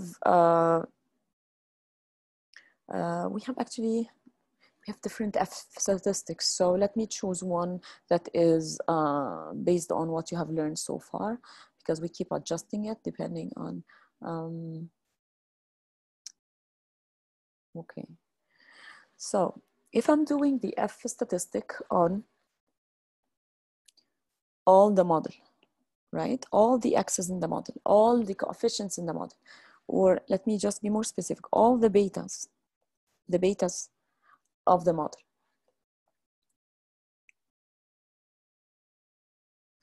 Or selected betas. So if I'm doing it on all the betas in the model, like the null hypothesis that you can see now, then the F statistic is simply equal to the explained sum squared over how many regressors I have over k, so it's adjusted, divided by the SSR over n minus k minus 1. Okay, I don't know why it's written like that, so it's n minus k minus 1. N minus k minus 1. Okay, so this is if I'm performing it on the whole model.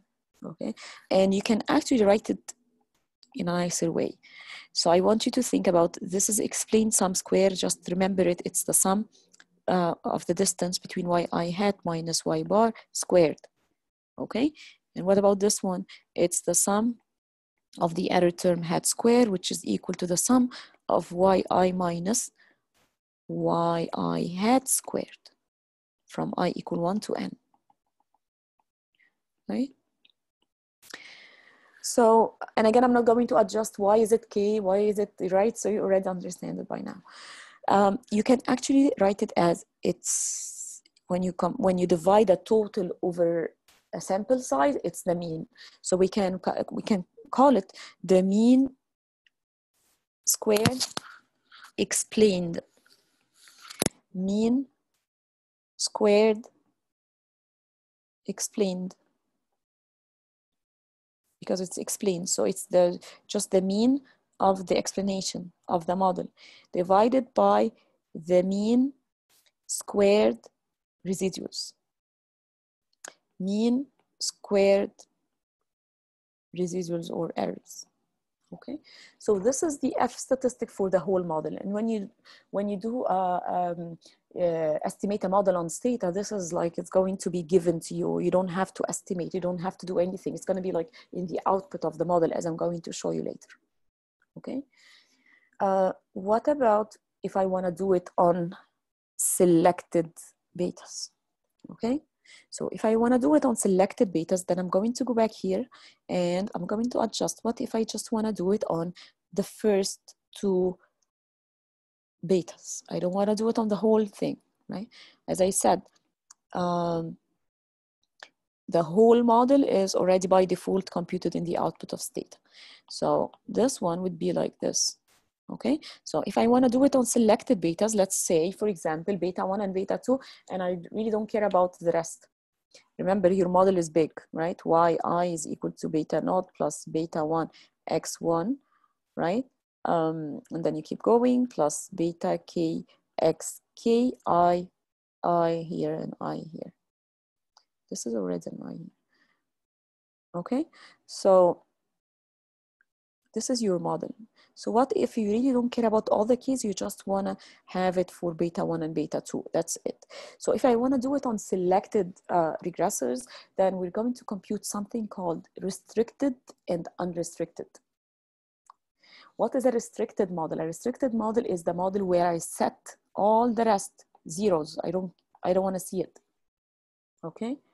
Restricted model is I'm restricting all the coefficients that I do not need to be equal to 0. Unrestricted is the model that everything is there, right? Which is the original model.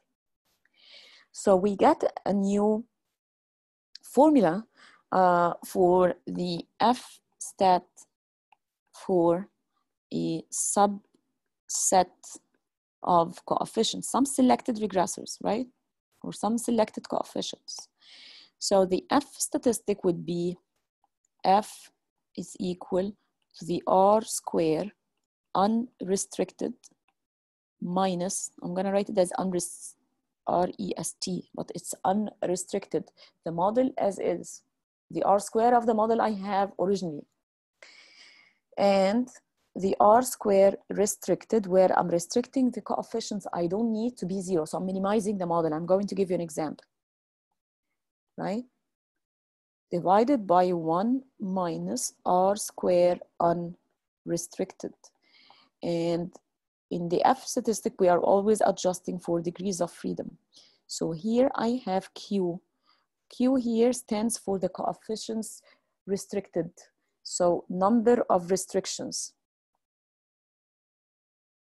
So how many coefficients I'm restricting? Let's say here I have 1 and 2. So Q is equal to 2. So I'm restricting coefficients to be equal to 0. And then here, N minus K minus 1.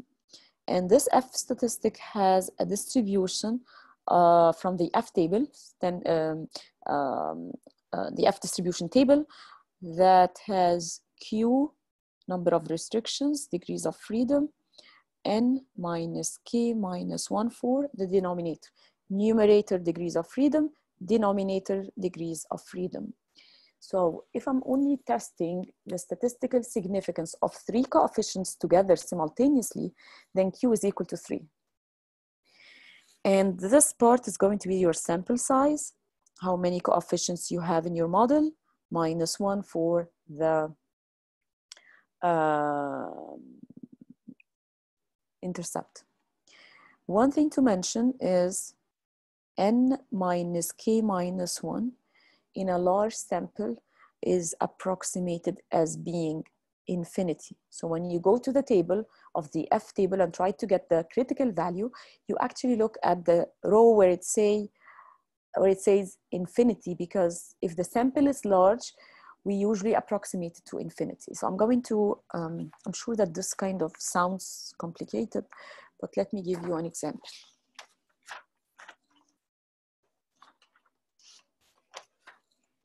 So suppose that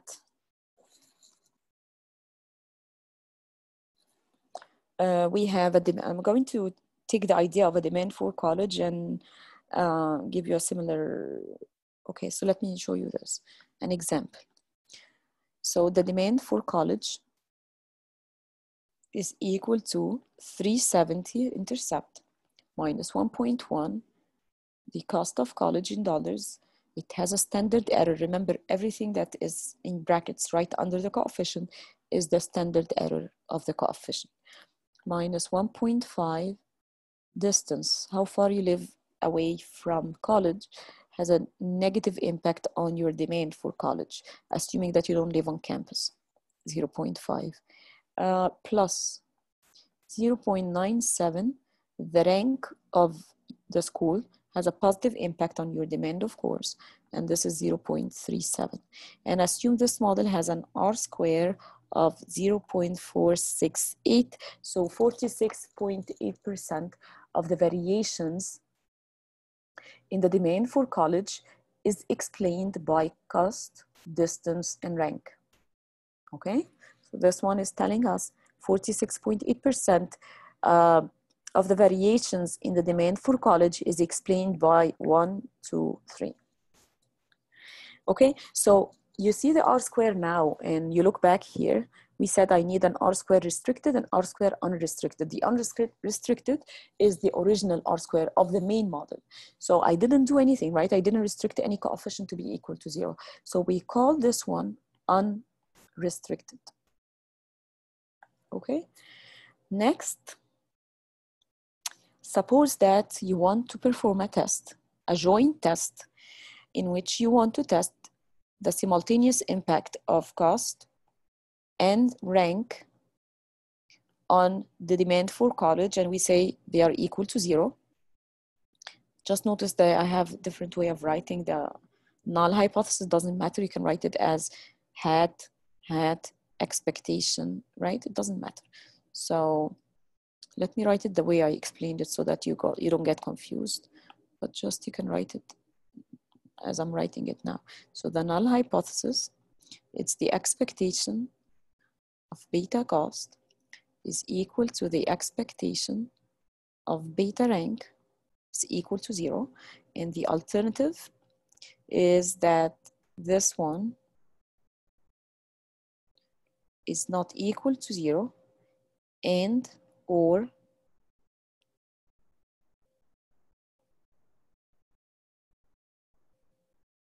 okay. What is a restricted model? This is called the unrestricted. The original model is unrestricted, and the R square that comes out of it is the unrestricted R. Now, based on this test, hypothesis test, I'm going to restrict the model. I'm going to set this one is equal to 0 and this one is equal to 0. In other words, I'm not going to have them in my regression. So if you do that, and you re-estimate the model, the demand for college is equal to 405 minus 1.68 distance. As you can see, we don't see the cost and rank because they are restricted. And the R square that comes out of this model after you re-estimate the model is 0.442. And this is called restricted model and restricted R square. Now, compute the F. Just follow this formula. Unrestricted, restricted, 1 minus unrestricted, right? So we're going to just plug in what we have. So it's going to be equal to 0.468 minus 0.442 under Q. How many restrictions we have? Under the null, I have 1, 2, divide by 2, over 1 minus 0.468 over n. I have a sample size. I didn't tell you that. So the sample size is 500. So we have a sample size of 500 minus how many regressors? K, 1, 2, 3. 3 minus 1 for the intercept. So this is the correction for degrees of freedom. You will get it as 0.013 over 0.00107. And this is 12.1. So this is the F statistic from the test. Again, it's like the T statistic. You get the number, you need to compare it with the benchmark, which is the critical value. So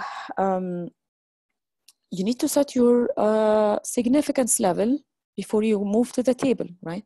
So the F statistic is also, it's made out of squares. So you don't have a negative sign. I mean, like you don't have a negative side in the distribution table. It looks like this, right? And the shaded region is the, again, rejection region. And this is the acceptance region. And this is the critical value. And the shaded region is the area under the graph. Okay, I need to find the critical value in order to compare the 12.1. I'm like, is the 12.1 in the shaded or in the unshaded region, so that I can say something about my test. So before you decide what is your critical, I mean, like before you try to look for your critical value, you need to decide, am I using 1%, 5%, or 10% significance level? So you have to decide on that before you go to the table. If you are in an assignment or an exam, sometimes I would tell you, use this. In real life, it's up to you.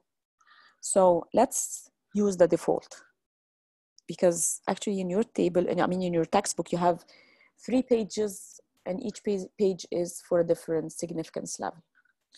So if I'm using the 5%, I have the table here for you. So for the 5%, you go to table 5B, okay? Table 5B, page 727, okay? Now, I have to decide what is the degrees of freedom for the numerator and denominator, okay? Now I know that for my numerator, I have Q restrictions, okay? So let me show you back here so that you're not confused. Numerator degrees of freedom, 2. Denominator degrees of freedom, 500 minus 3 minus 1 is 496. So I'm going to this table looking for a numerator of 2, denominator of 496. So you go here, up here, 2.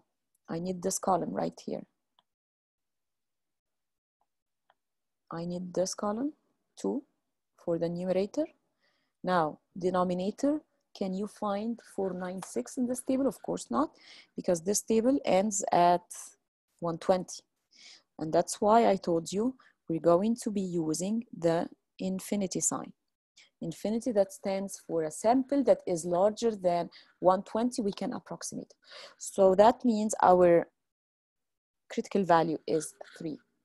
And I want to let you know that most of the applications, I would say like 99% of the applications that we do in during our semester, is going to be using infinity row, right? Which means I have a sample that is bigger than 120. So you always go to the very last row because we are approximating. So under the 5%, if I decided to use the 5%, then I'm going to go to the table of the 5%, right? And then after I go to the table of the 5% significance level, I go to how many restrictions I have 2, I found my critical value. Okay, so this critical value based on this table is equal to 3. Again, I'm going to change the color. So it's equal to 3. What about this number? This number is bigger than 3, so let's say it's here. So I'm going to say 12.1 is greater than the critical value of 3. Okay, so we are in the rejection region. Reject, null. Okay, and if I'm rejecting the null, I'm accepting the alternative, right? So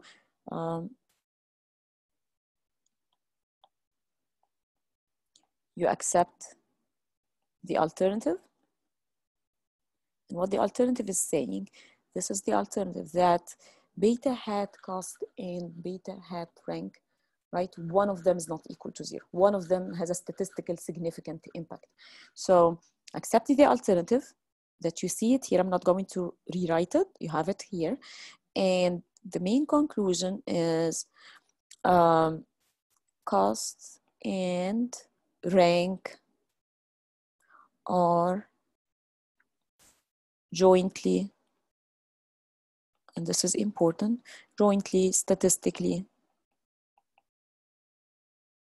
significant. Okay, so they are jointly statistically have a joint statistical significant impact on the demand for college, because I'm kind of combining their effect together using the joint test, which is the F test, and based on our critical value and the number that we got, we found that we're rejecting the null and they are jointly statistically significant in the model. Okay, let's go back to our question. We have something similar here.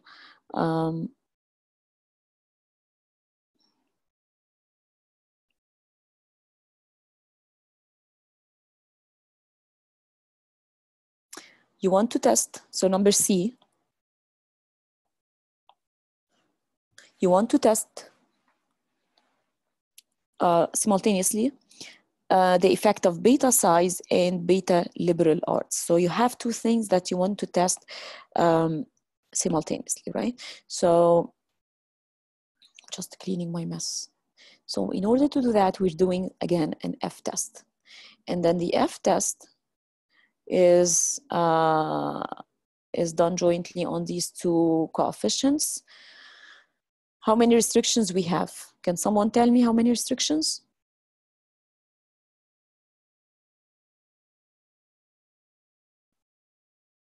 How many restrictions? How many coefficients to be tested?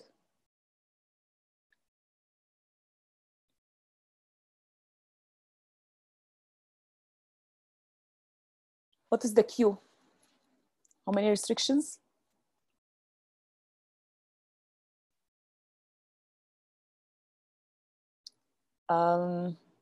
Lewis?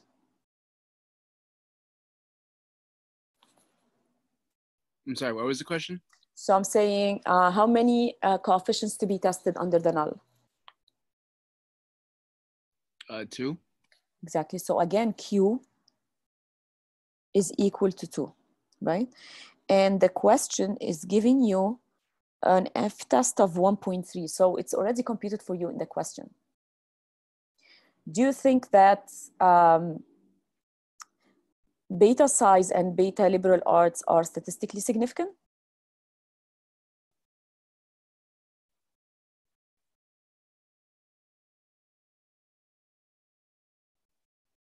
Can someone answer the question number C?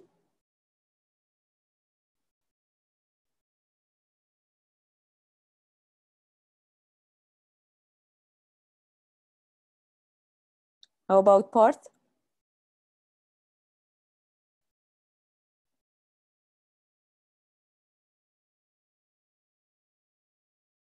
Where are you, Parth?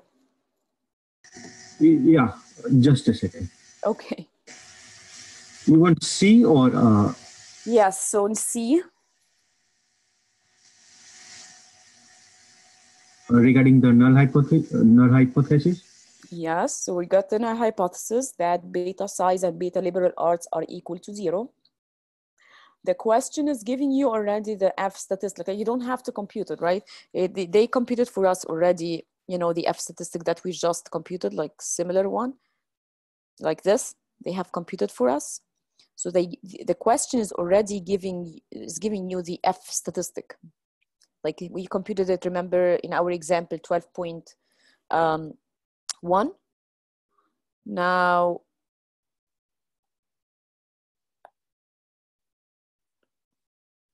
Now, we need to answer this question. Can you reject the null hypothesis? What do you think?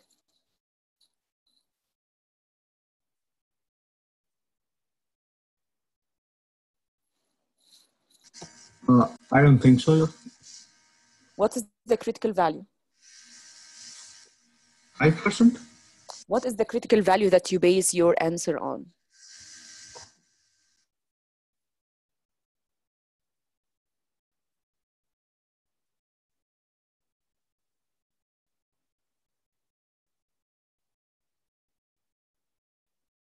Do you understand the question?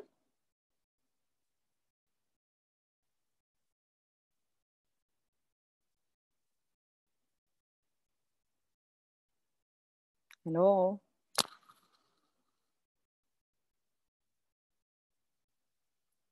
So here I have, this is F, and I have two restrictions.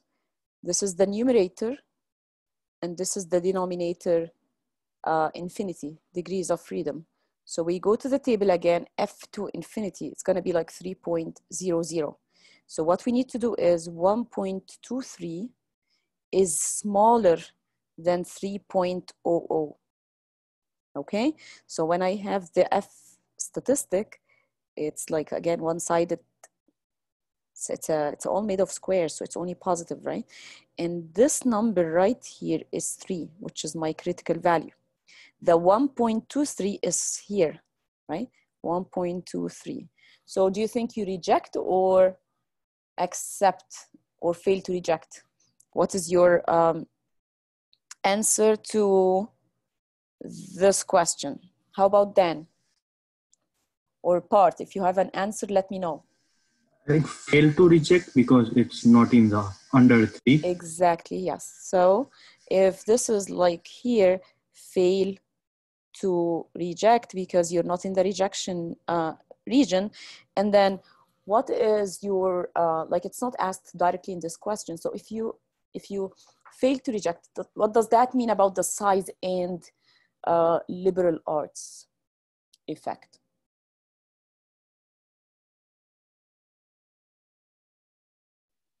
I'm sorry, miss. You said it failed to reject because it wasn't in the region. Is that what you said? Yes, so here this is called a rejection region, right? Rejection region, and this is fail to reject, or we think of it as accept, okay? So your critical value is 3. Do you know how we got 3? Yeah. From the table that I showed you, like in the other example, it's the same. So we found 3, and then this question is already giving us the 1.23. We don't have to compute it. So we are comparing the 1.23 versus the 3. Since it is less than 3, right? This one is smaller than 3, then you are in the acceptance region, accept or fail to reject. Okay. In other words, I'm failing to reject what? Can someone tell me, like, what is your null hypothesis? You're failing to reject what? What is your null hypothesis based on this question?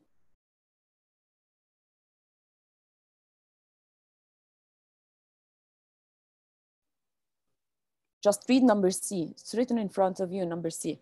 B size equals 0. And yeah, so you reject, exactly. So you think of it as you fail to reject, or you're accepting this. You're accepting that the impact of size and whether the college is liberal arts simultaneously insignificant, right? Simultaneously, their impact is 0. You get that? Yeah, I gotcha. Okay. Any question?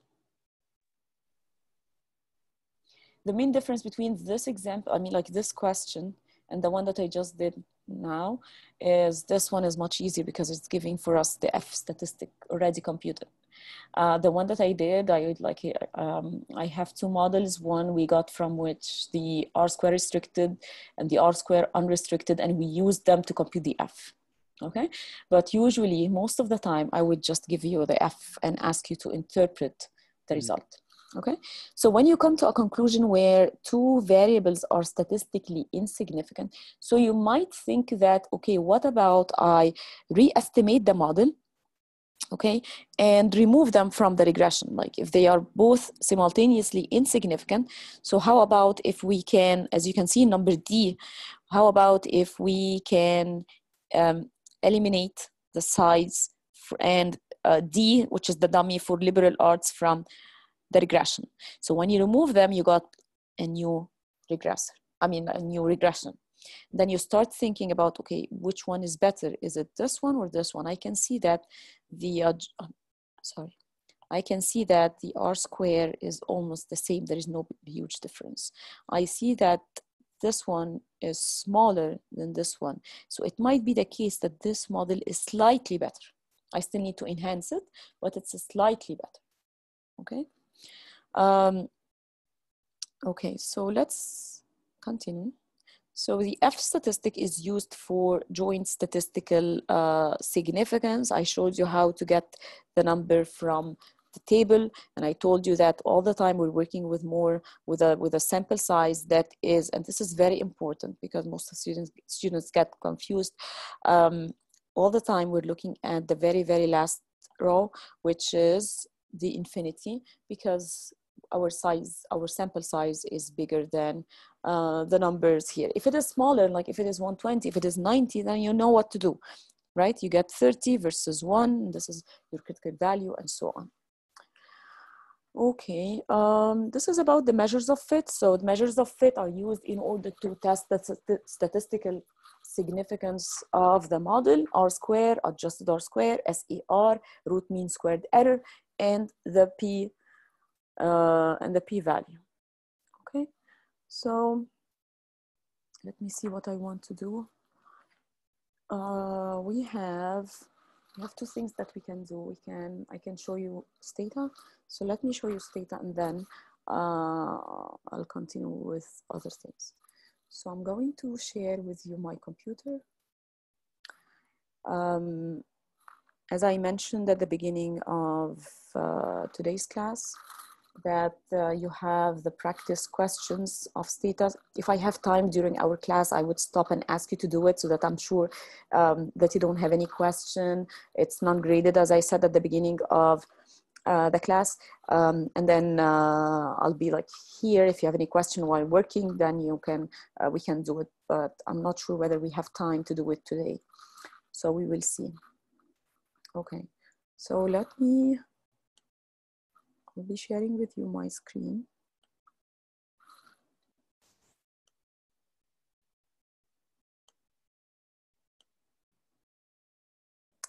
Okay, so I have different options here, so let me work with this one. Okay. By now you should have watched the videos of week 1 and week 2. Okay, today is week 3. And if you watch the videos, then you can understand how to create a path, right? How to create a file to capture all your results, how to load the data set. Okay, so anytime you're creating a do file, because you can always do the interactive, like use the interactive way here by typing all your commands right here, but this is not the way I want you to learn Stata. I want you to create a file, which we call it the do file, in order to have all your commands, and then you just click on this command right here to execute it and get the results. So let me see. Okay, so let me use this one. I have different options, but let me use this one. So I'm going to, okay, I don't have anything open, so I'm not going to close anything. And then I'm going to load the data set. Of course, it's much better to click execute, and then it's going to execute the whole file all at once. But since you are still learning, so I'm going to highlight step by step. So we have here loaded the data set. Okay, you can, based on the videos of week 1, you can summarize the data set, right? Summarize it by looking at how many variables I have, how many observations I have, 420 observations, how many, for all of them, they are all 420, total enrollment, okay, the mean, standard deviation, minimum and maximum. Some of the questions you see in practice 1 would be like, summarize the data set, and I would ask you questions about, okay, test score, what is the mean? I would ask a question, student-teacher ratio, what is the standard deviation? Average income, what is the maximum? You know, so you have all the information right in front of you for practice 1. I would just like to ensure that you can read it, okay? So if you haven't done practice 1, I encourage you to do it as soon as possible. It's a straightforward, it's an easy one, but just make sure that you're not missing anything. The correlation command, again, is covered in week 1. And if I want to create a correlation between two variables, and if you're looking at these abbreviations and you're not sure what does that stands for, with each do file you have on Sakai, you have a Word document which is called data description. On the data description, you have the abbreviations and what does that mean and how it's measured. Is it in dollars, in cents, in miles, whatever. It's very, very important to read the description of the data before you start.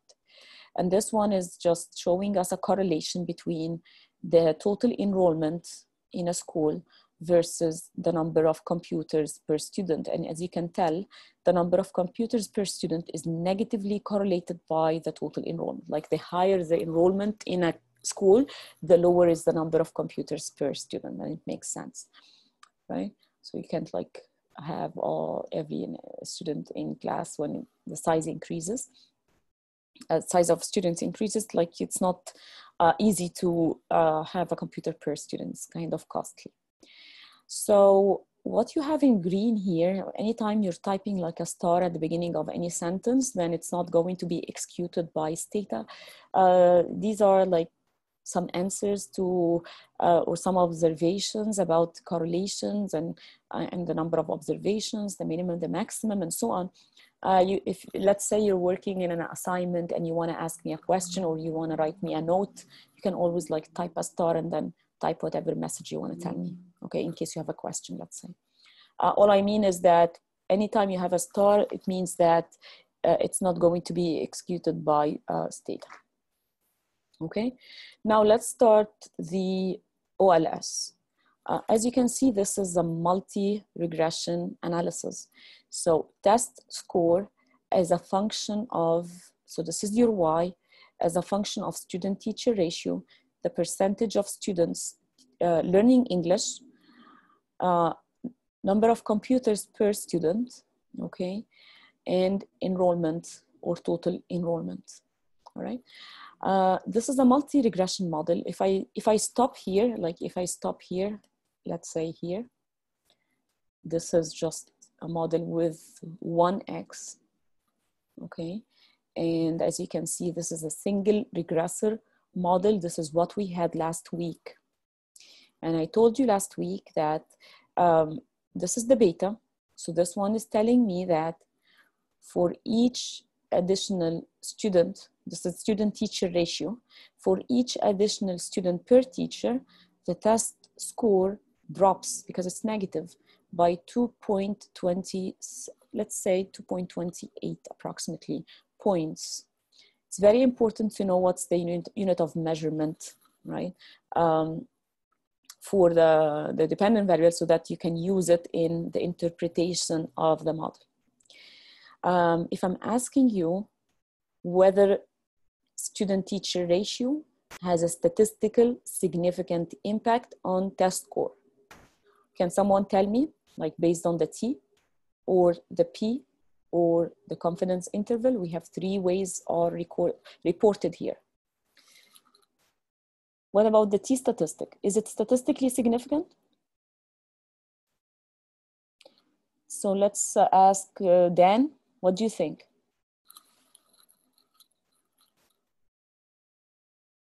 Hello, is Dan here? Okay, how about Othman?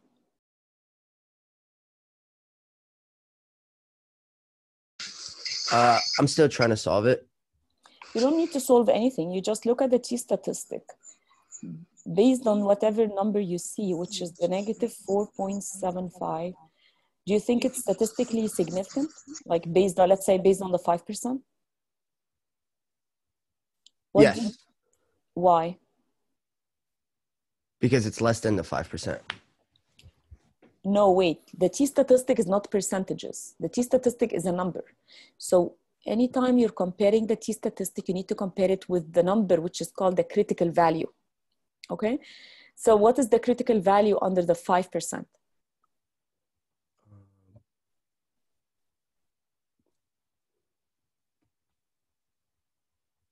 Do you know what's the critical value under the 5%? No, I don't. So which is the 196, remember?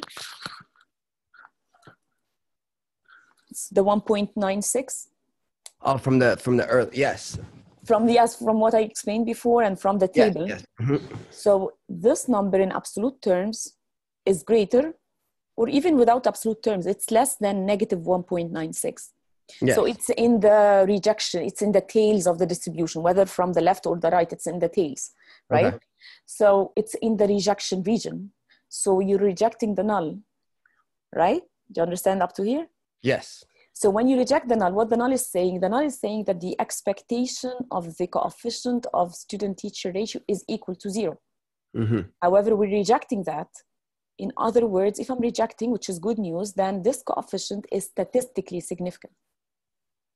Okay. Do you get that? But why though? Like, can I like?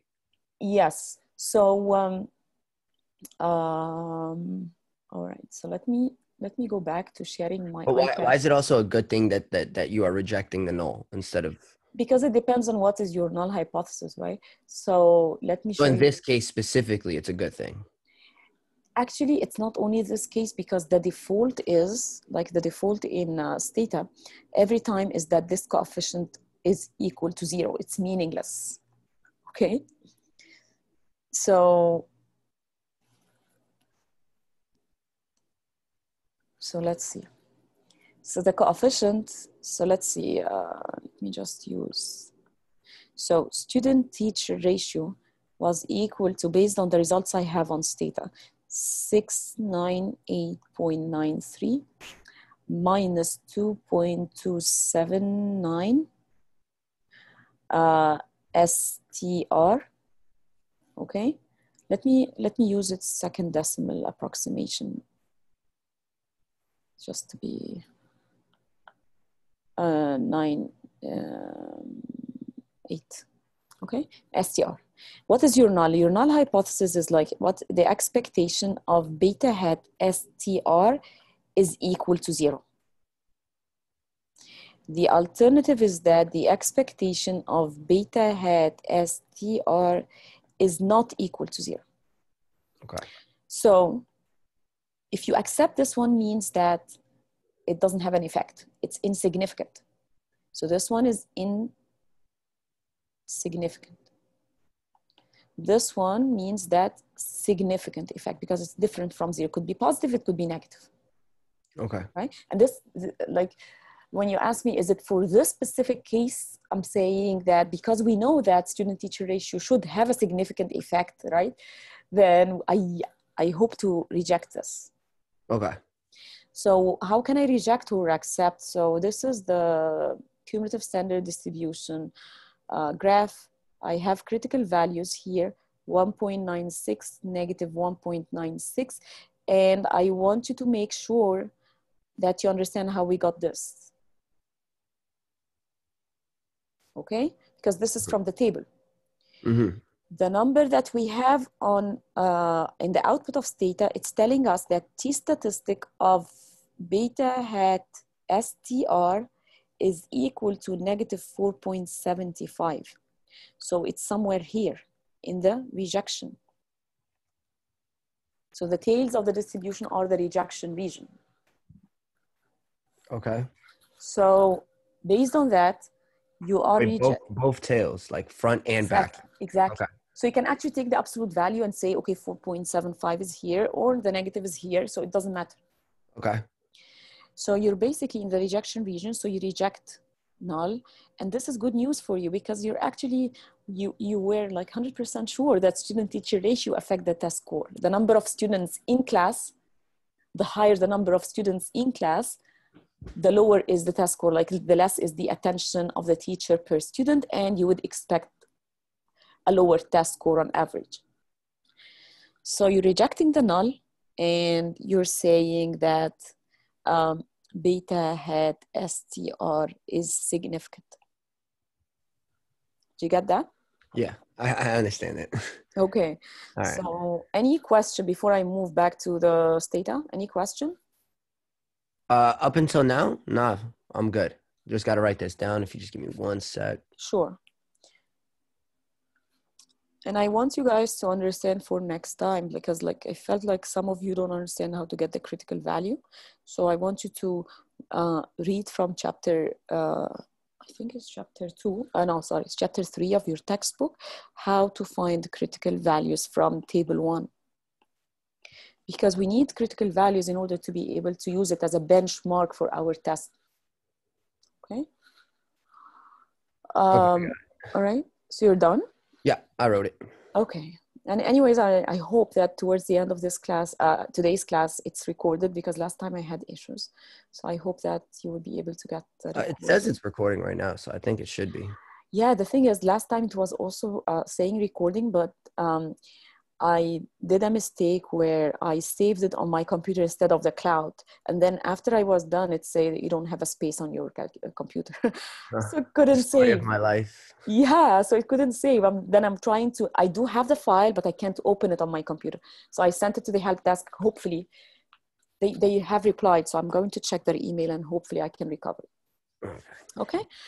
So let's say, looking at this coefficient, can someone tell me whether it's statistically significant or not? This is the intercept. Constant is the intercept. So how about, I'm gonna ask, Dan, are you here?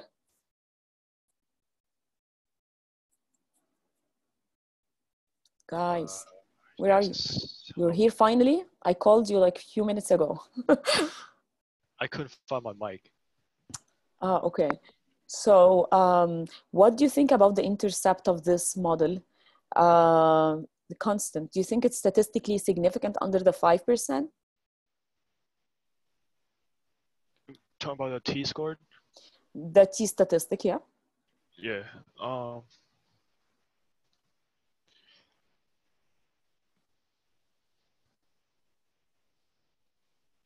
I think it's significant. Why?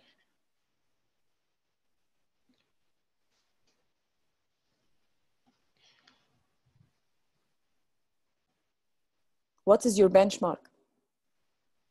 Critical value under the 5%.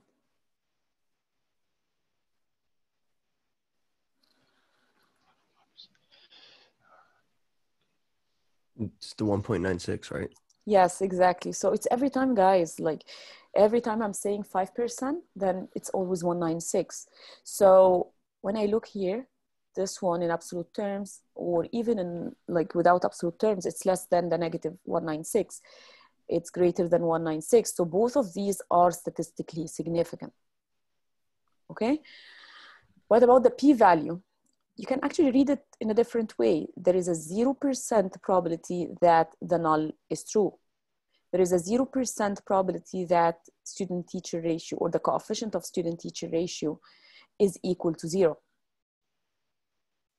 In other words, statistically significant. Can you get that? Based on the p-value, how can you read the statistical significance? So 0 means 0%. Like, I want you to understand that the p-value is the probability under the null. It's the probability of the null. So if the null hypothesis saying that STR, or the coefficient of STR, is equal to 0, and there is a 0 probability that this is true, then this is good news. Do you understand that? Yes. Okay, how about the rest? Part, Dan, Lewis? Yeah, I understand. Okay. We can also use the confidence interval to check on our statistical significance. As long as the confidence interval does not have the 0, which is the 0 under the null, which is, we're saying that the coefficient of STR is equal to 0. I don't see the 0 here. It's negative, negative. I don't see the 0 here. It's positive and positive. They are away from the 0. So again, they are statistically significant. So either I depend on the T, P, confidence interval, I get the same answer, right?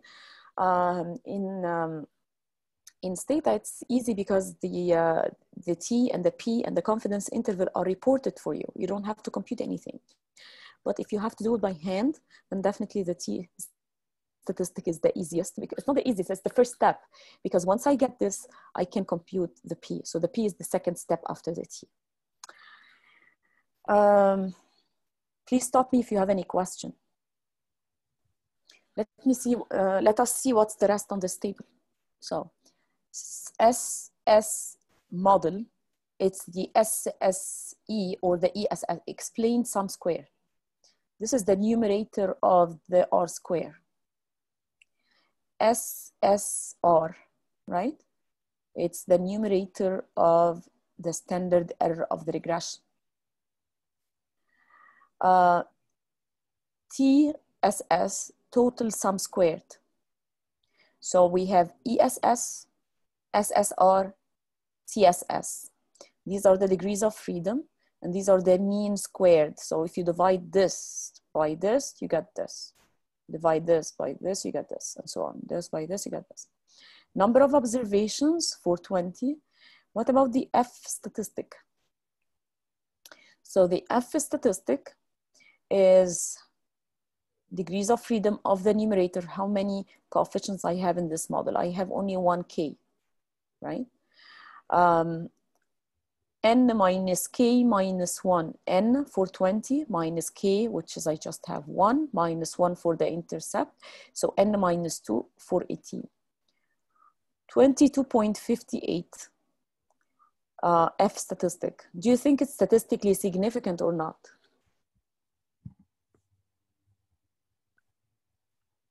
You said 22.58. Mm-hmm. Remember the table I showed you where I have the infinity? Yes. Remember that I told you anytime I have a sample size greater than 120, go to the infinity line? Mm-hmm. So this is exactly where we will be looking for a critical value. I need a critical value for a numerator of 1. So it's a first column, infinity line. So under the 5%, you're like, you choose 5, you choose 1%, you choose 10%, whatever. Actually, this number is greater than 3. Again, was it 3? No, it's not 3. Wait. It's not 3. It's the first column. I'm going to check it right now. Okay, it's 3.84. The first column with the infinity line, it's 3.84. So anyways, this number is huge, right? It's bigger than 3.84. So again, I'm the rejection region. I'm rejecting the null that this coefficient is equal to 0. The model is statistically significant. Again, it's saying the same thing. There is a 0 probability that the effect of STR on teacher score is equal to 0. Significant. What about this one? This one is telling me that there is only 5.12% explanation of the model. It's very, very small. And adjusted R square is not exactly the same, right? It's very, very close because the sample size is high. And this is the root mean squared error, which is based on the formula I gave you, which is the square root of SSR on the sample size, which is, if you compute the square root of, this is SSR. If you take this one, you divide it by N, you divide it by 420, get the square root, you will get this number. Okay? I'm gonna stop.